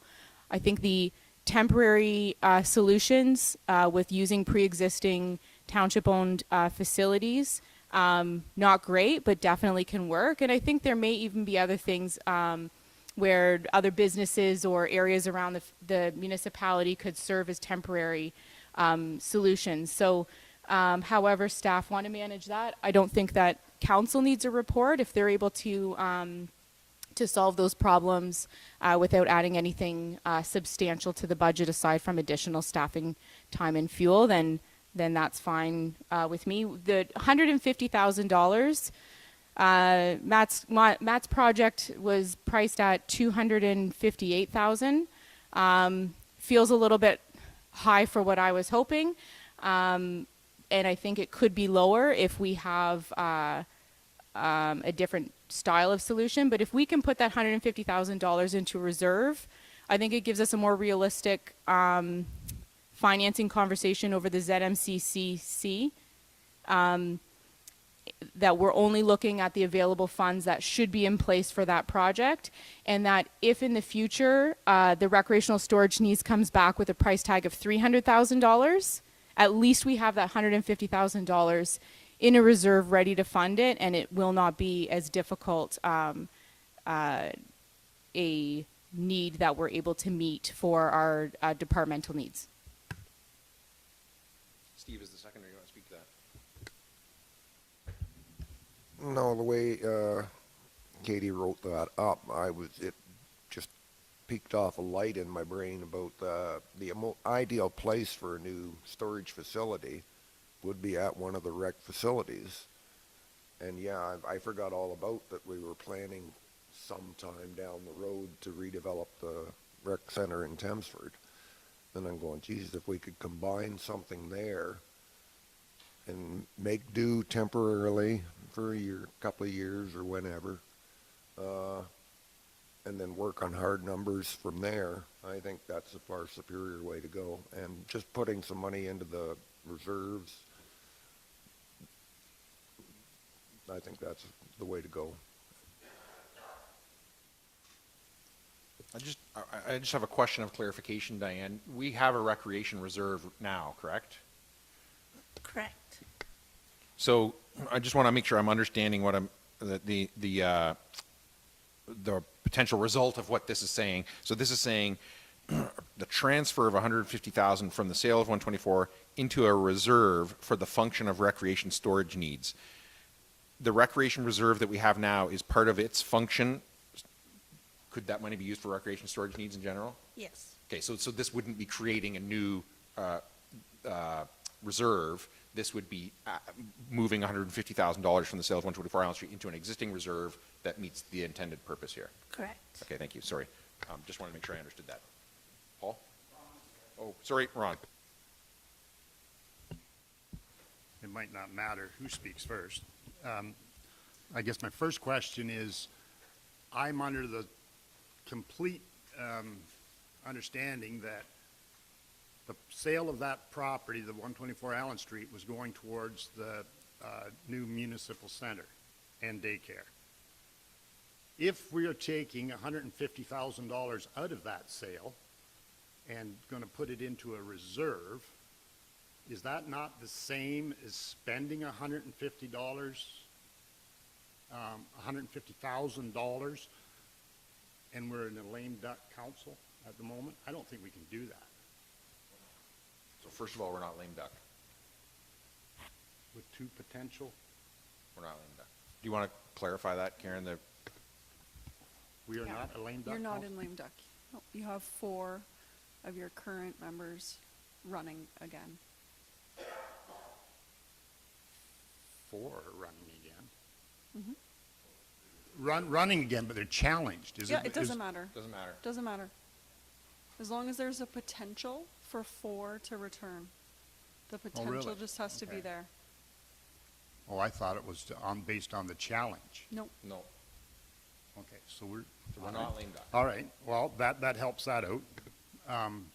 But I'm still concerned that that money has already been earmarked for a project, and we can't take it away from that project to put it somewhere else. For that reason, I won't support that motion.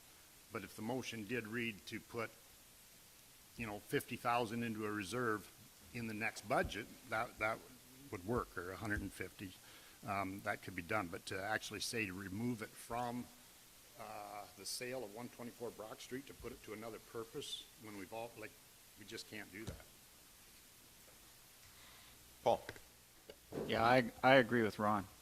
I voted for the ZMC based on the funding model that we had. All the money was going from 124 was going to the ZMC to fund it.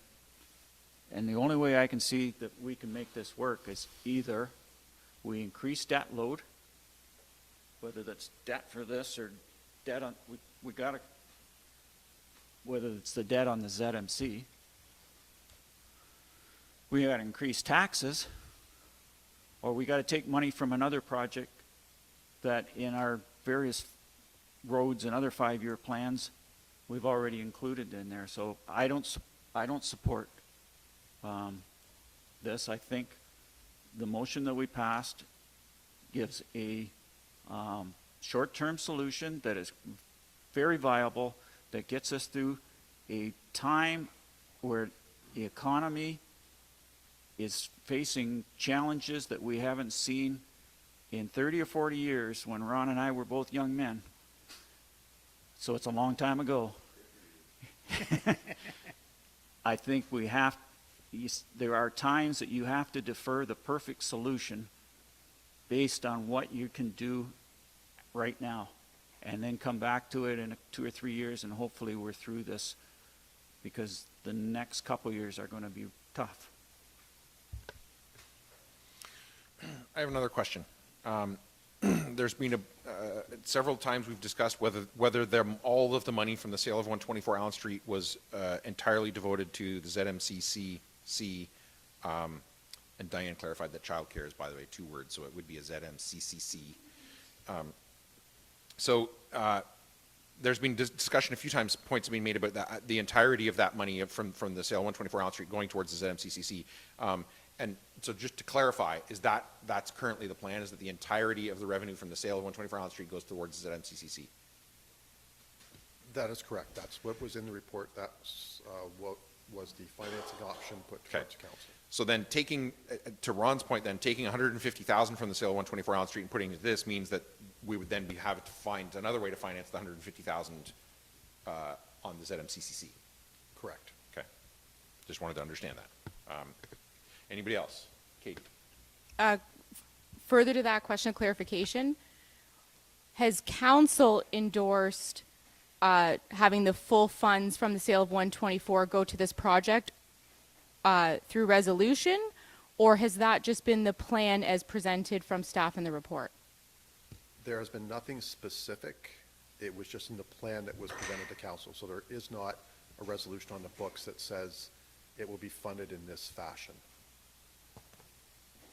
So just question of clarification, but if it was in a report, I'd want us to just check exactly what council did with that report. Because if council said, receive that report, receive and file that report, or adopt the recommendations, or depending on what exactly the motion was that we did with that,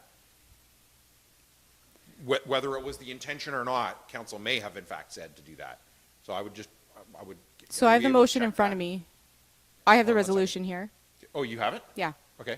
So that report 2022-137 from the CAO regarding the ZMC be received and filed, and that the Township of Zorra awards the contract to build the ZMC consisting of municipal office and a childcare facility to Paul Sand Construction in the amount of $5,670,500, and that an additional amount of up to $200,000 be allocated for installation of rooftop solar panels at the time of construction, and that after 1 full year of operation of the ZMC, a report on the electricity usage and generation be prepared for council, and that staff prepare a report on possible debenture and internal funding options for the September 7th council meeting, and that staff prepare a report that outlines the recreational storage needs that are not being addressed with the ZMC and include estimates for potential solutions to rectify this deficiency.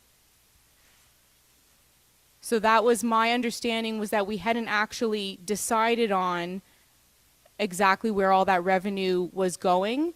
And that was why that last piece in this motion was added in, was because I didn't want to be looking at the debenture and internal funding options for this build until we knew exactly how we were going to rectify the loss of recreation storage that we had in place, that we chose to sell, that we have a profit margin from. What is that profit margin? The full sale price of the building, or a reduced amount that allocates options for us to solve the problem we created? Paul? I drafted the motion that Katie just read.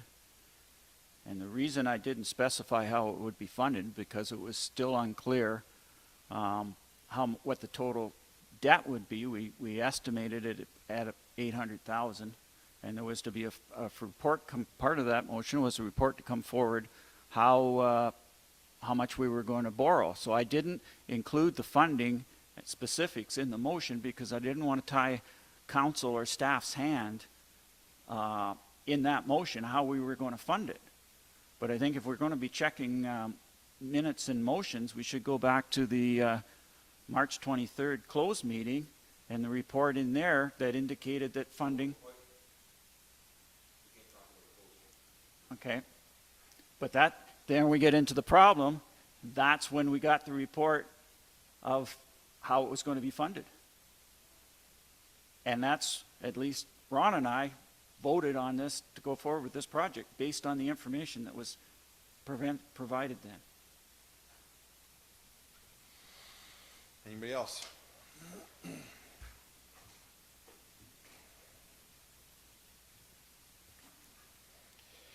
All right, I'm going to read it again and call the question. Moved by Grigg, seconded by McDonald, that council approve the transfer of $150,000 from the sale of 124 Allen Street, Thamesford, into a reserve for the function of recreation storage needs, and that the specific construction decision be deferred until discussions of TDRC redevelopment have commenced, give a wider context to how this structure will function with the future recreational operations, and that staff utilize current Township of Zorra facilities or other temporary solutions for recreation storage in the interim. All those in favor? Opposed?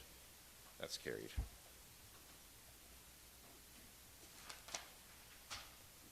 Probably to be rehashed at budget, I'm guessing. Okay, Corporate Services Department 8.6A, Report 2022-125 from the Legislative Coordinator Deputy Clerk regarding an asset name registry application. Alicia, is there anything you want to highlight in that? Just that these were the 3 applications that we received over the summer. Moving forward, we're going to try bringing these in groups, so not as they come up, but maybe quarterly or semi-annually, depending on how many that we get at that time.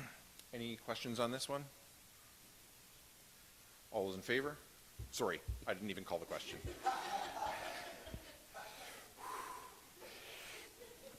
Moved by Greg, seconded by Mitchell, that the names and related background info be added to the asset name registry for Schuon, McKay, and Stoddard Legacy, and that Stoddard or Legacy be preferred choices for a recreational space in the township, ideally a sports field with consideration for signage to share the legacy of Andrew Stoddard. All those in favor? Opposed? That is carried. And 8.6B, Report 2022-144 from the Director of Corporate Services regarding lane closure in Embro. Karen, is there anything you want to highlight for council on that? No, there's not.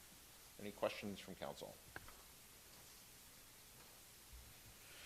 Moved by Forbes, seconded by Mitchell, that council enact bylaw 59-22 to permanently close all of the lane not traveled on Plan 145 designated as Part 1 on 41R-10356 and identified as part of PIN 00225-0306, formerly the Township of West Zorra, now the Township of Zorra, and that council enact bylaw 60-22 to authorize the mayor and clerk to sign a transfer deed in favor of 1343937 Ontario Incorporated. Anybody wish to speak to that? All those in favor? Opposed? That's carried.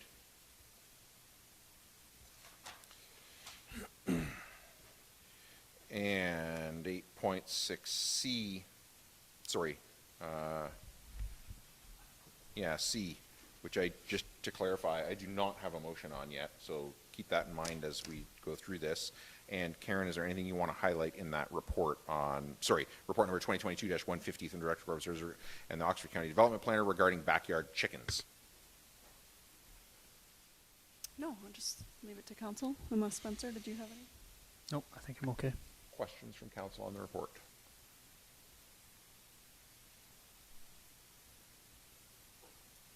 So I don't have anything to deal with this report. Marcus, Do I? I'll write a One second, motion one on second. that. I do, sorry, it wasn't in order. I apologize. Sorry. Moved by Mitchell, seconded by McDonald, that report 2022-150 from the Director of Corporate Services and the Oxford County Development Planner be received and filed for information purposes only. Anybody wish to speak to that? Paul? Yeah, personally, I don't see a big problem with somebody having a few chickens or a goat or a sheep out if they've got an acre or two, rural residential out in the country, but I don't think we should proceed with changing any bylaws or zoning or anything at this point for reasons that basically outlined in the report, that it would take a tremendous amount of work on our staff to come up with a bylaw that works. There's quite the potential that there would be more work for our bylaw enforcement people, which are already strained as it is. There's a potential it would create problems between neighbors when there haven't been problems before, and we haven't seen a surge of requests from people to make this change on the rural residential. The only delegation or petition that we had was for backyard chickens in Thamesford, and I think council was pretty clear that that was not something we're willing to move forward with. So I support that we just receive and file, thank staff for the report, and that we leave things the way they are.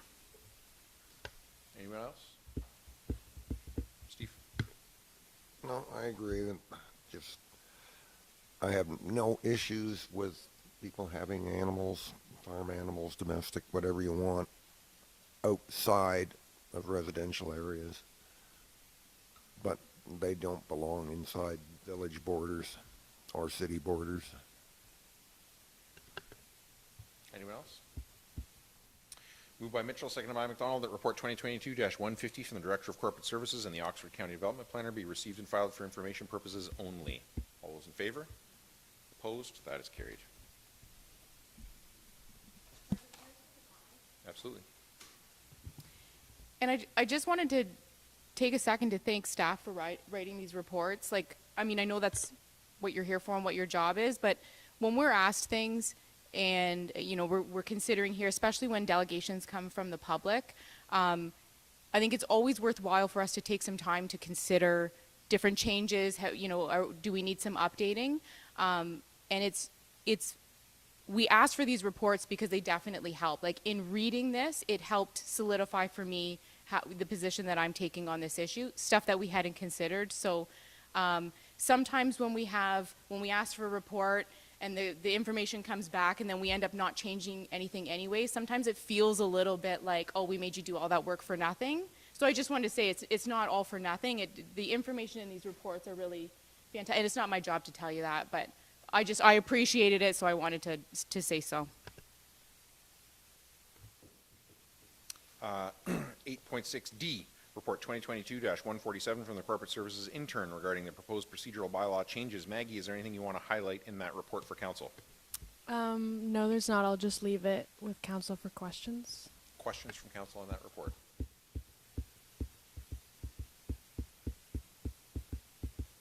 So I guess then just before I call the question, I'll just say thank you for that report. I think it was, you know, Karen and I talked about it briefly. I think it really is sort of directions we've kind of been going in for a while, making those changes. I think it's a good time to make them coming up to the new term of council to sort of set the table for how we're going to, you know, new council orientation and training and start off in that way. I think this council has taken its procedural bylaw, in my experience, quite seriously in terms of how we follow it, as we've seen today even, right, that we actually use it. So this is valuable not only to the council today, but I think especially to the next council coming in November. So moved by Mitchell, seconded by Forbes, that council receive notice of repeal and replacement of the township's procedural bylaw, and that council direct township staff to provide public notice that the council of the township of Zorra intends to repeal and replace procedural bylaw 2004-05 at its September 21, 2022 council meeting, and that council direct township staff to repeal and replace procedural bylaw 2004-05.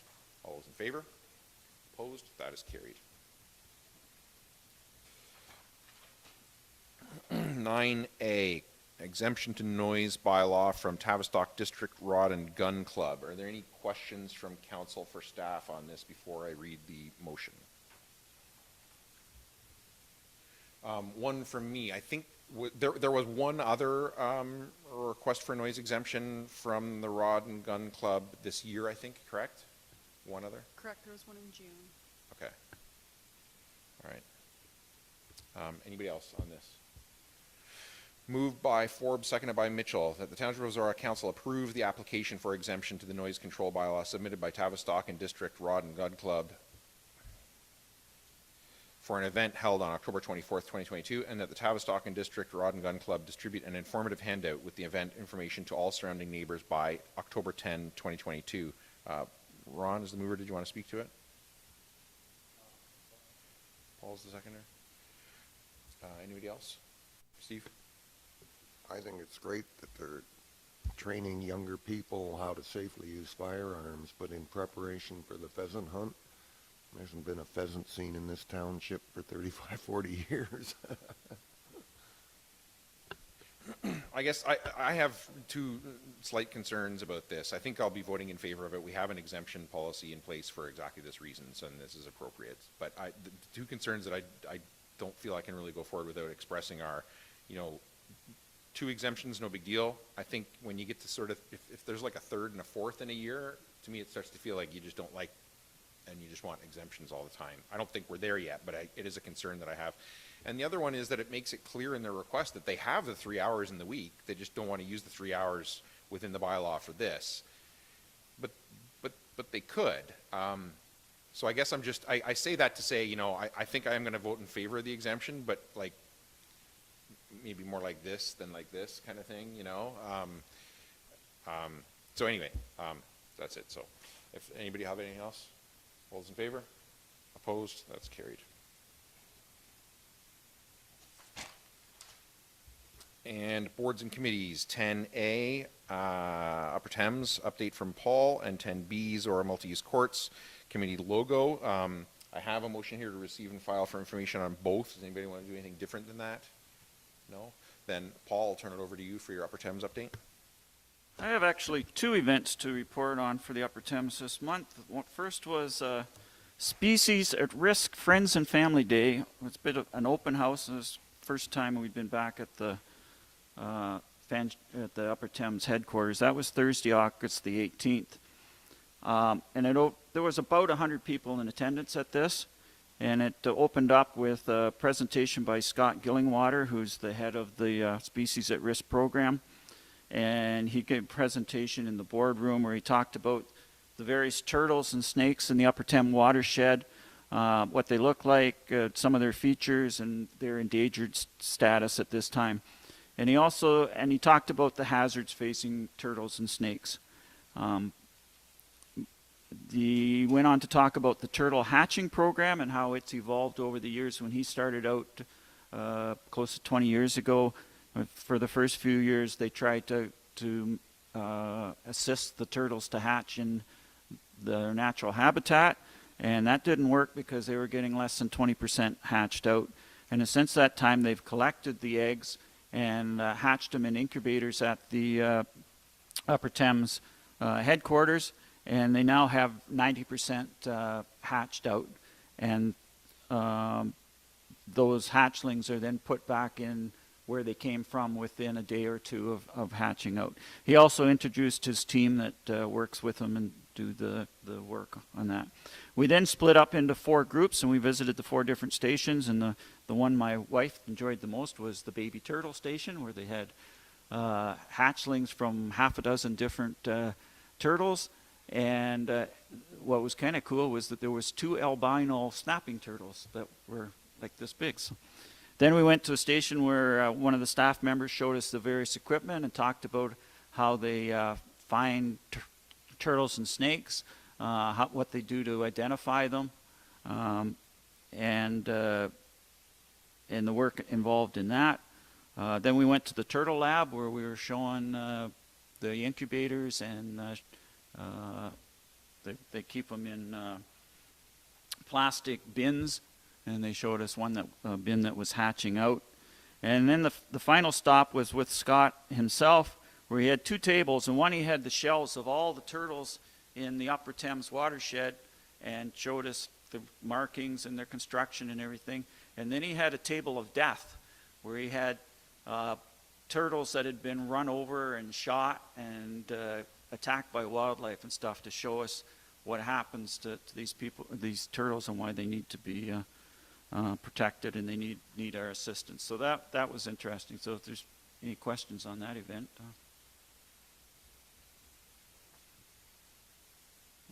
So the other event was the Board of Directors meeting on Tuesday, August the 23rd. We continue to meet by Zoom.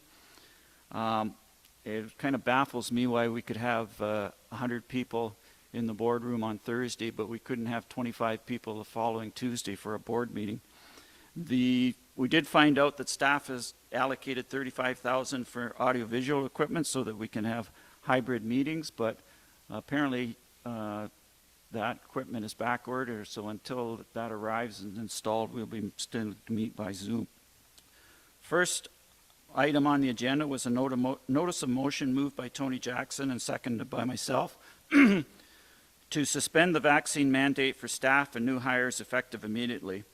That had been on the June agenda, but through the Upper Thames interprets their procedural bylaw a little bit different than we do, so we couldn't speak about it until the August meeting. And on the August agenda, there was a report from staff that included a legal opinion, which was in opposition to the notice to the motion. And based on my experience here, I felt that staff overstepped their boundaries by coming back with a motion that even if that wasn't asked for by the board.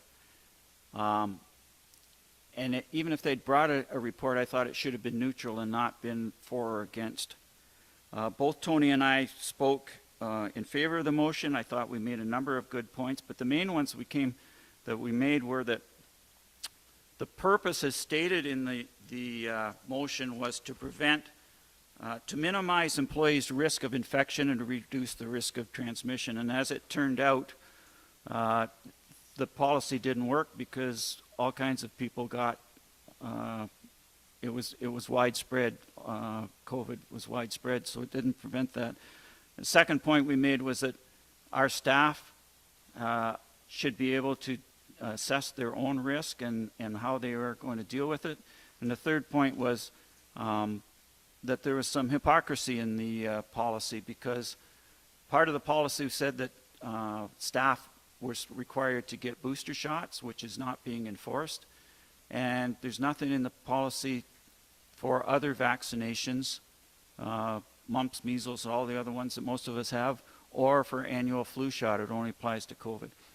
The vote turned out to be 9-2 against the motion, although I'll point out that I think Hugh McDermott would have supported it. He was the only member of the board who voted against the policy in the first place. But just as the meeting was started, Hugh lives near the Stratford airport, and an airplane crashed in his field. So he left the meeting and to see if he could assist, and he wasn't involved in the debate or the vote. It has been frustrating, the response of the Upper Thames to the COVID, not only this vaccine policy and this most recent vote, but the ongoing Zoom meetings. And I'll point out that returning to in-person meetings has never been discussed at the board. And I compare that to how we've been able to hold our meetings much more successfully.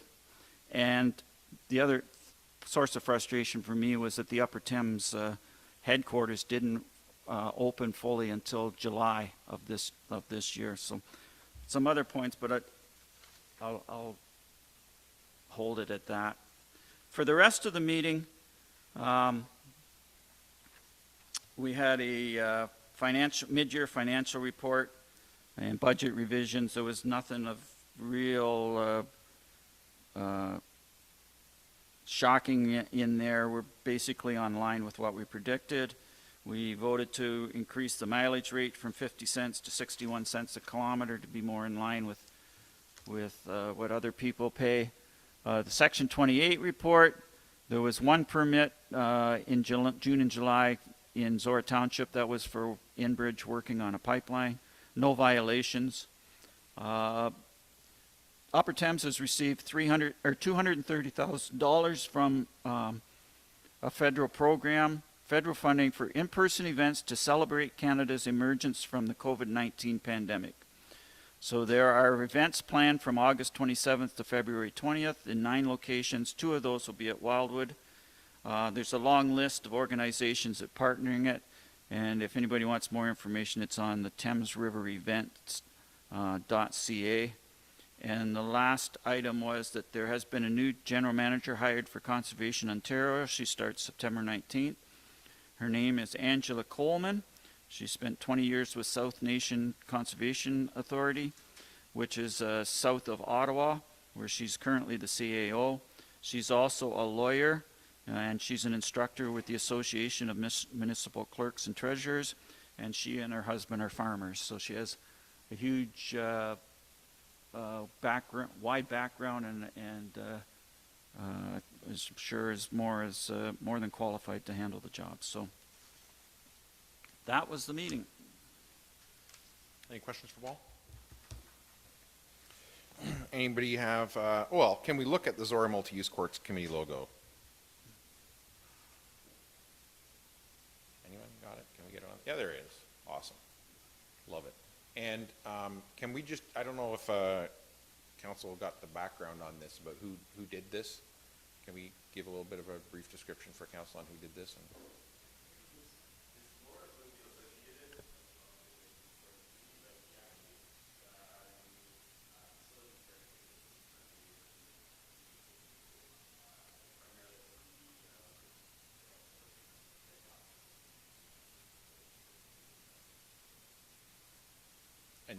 beautiful work.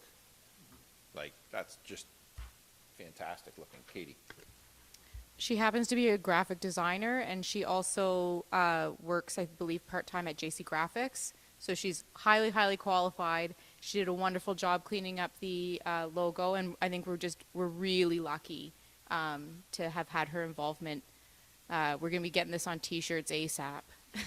So I have to say, my dad would correct you. My dad would always say, everybody says we're lucky, and my dad always says, no, you're not lucky, you're fortunate, because good people attract other good people, and that's how you end up with this. It's not luck. Luck is when you walk down the street and you find 20 bucks on the street, right? This is a good person who was attracted to a good project through a good group of people and, you know, delivered her best because of that. So I agree in spirit, but. Moved by Forbes, seconded by McDonald, that items 10A through B be received and filed for information purposes only.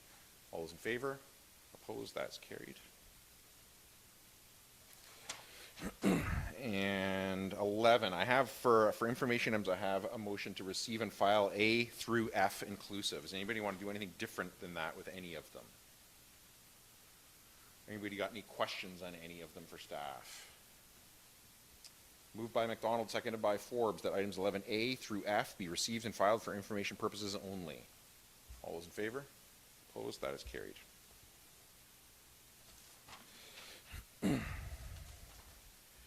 And no unfinished business, no notices of motion, bylaws.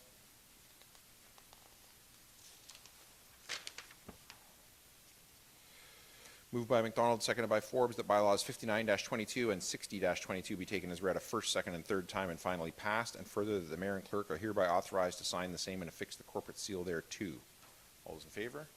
Opposed? That is carried.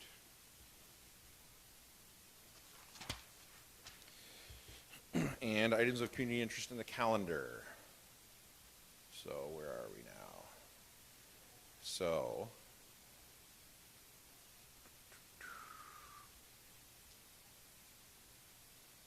what I'm showing in the calendar is not a lot. County Council next Wednesday. When's the next HACA meeting? Next HACA meeting, is that Hybrid HACA meeting next Monday night at 7. the 12th? Correct? Yep. Yeah, okay, thank you. Ontario Rural Entrepreneurs is having another event next Thursday, the 15th. I can't remember where that is, but if you email Rhonda at ROEDC, she'll get that for you. But also that night is the All Candidates meeting. Trojans Home Opener on the 16th. Embro Fair Saturday, Sunday next week. Parade on the 17th. So I haven't actually got a formal invite to that yet, but I'm assuming we will be invited to it as we were last year. So, yeah, I'll look into that. But if anybody wants to go in that, I mean, just show up if you want, but also just let me know, and I'll reach out to them and find out what's going on. If we are in it, I'll arrange the candy and everything. And then I think the next thing I'm seeing after that is we're back here on the 21st for an evening council meeting. Paul. I'll beat the chief to this one. Tomorrow night's Uniondale Firefighters Chicken Barbecue. Yeah. And imagine if you haven't got a ticket, it's too late. Yeah. Yeah.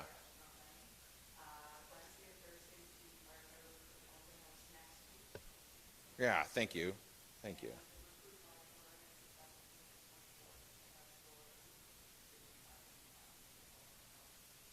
Oh, is that the one in the KC cans? So when is that? Okay, thank you. Okay, highly recommend that, right? I think I've talked about it before, but if you can go, it's so, I mean, I know you've been, but it's so impressive to see. So if you, yeah, it's trucks and fire and yeah, it's great. It's great, yeah. Yes. Well, we like to think so, but. Did I miss anything else for items of community interest? Katie? I'm just trying to find it because I know I've seen it advertised in multiple spaces so that I can reference it accurately, but I'm not seeing it in time and I don't want to miss. As part of the festivities in Embro, there's going to be on the Sunday, September 18th, there's going to be, I believe it's the inaugural Nash Memorial Car Show. Oh, yeah. So the specifics about time I wanted to pull up, but am not seeing. Oh, here it is. Yeah. First annual Nash Barnett Memorial Car Show, Sunday, September 18th at the Embro Fair from 10 a.m. to 4 p.m. You have to call to register your vehicle, and it's sponsored by Nashy Cakes and Chris's Custom Manure Hauling, which are Nash's parents and their businesses. Thank you. Anybody got anything else for the calendar that I missed? Confirmatory and adjournment. Moved by Forbes, seconded by McDonald, that bylaw 61-22, being a bylaw to confirm the proceedings of council held September 7th, 2022, be read a first, second, and third time this September 7th, 2022, and further that the mayor and clerk are hereby authorized to sign the same and affix the corporate seal thereto. All those in favor? Opposed? That is carried. And moved by McDonald, seconded by Forbes, that this session of council be now adjourned and herewith closed at 11:37 a.m. And the next meeting of council be called for September 21st, 2022 at 6 p.m. in the council chambers of the Township Municipal Office. All those in favor? Opposed? That is carried.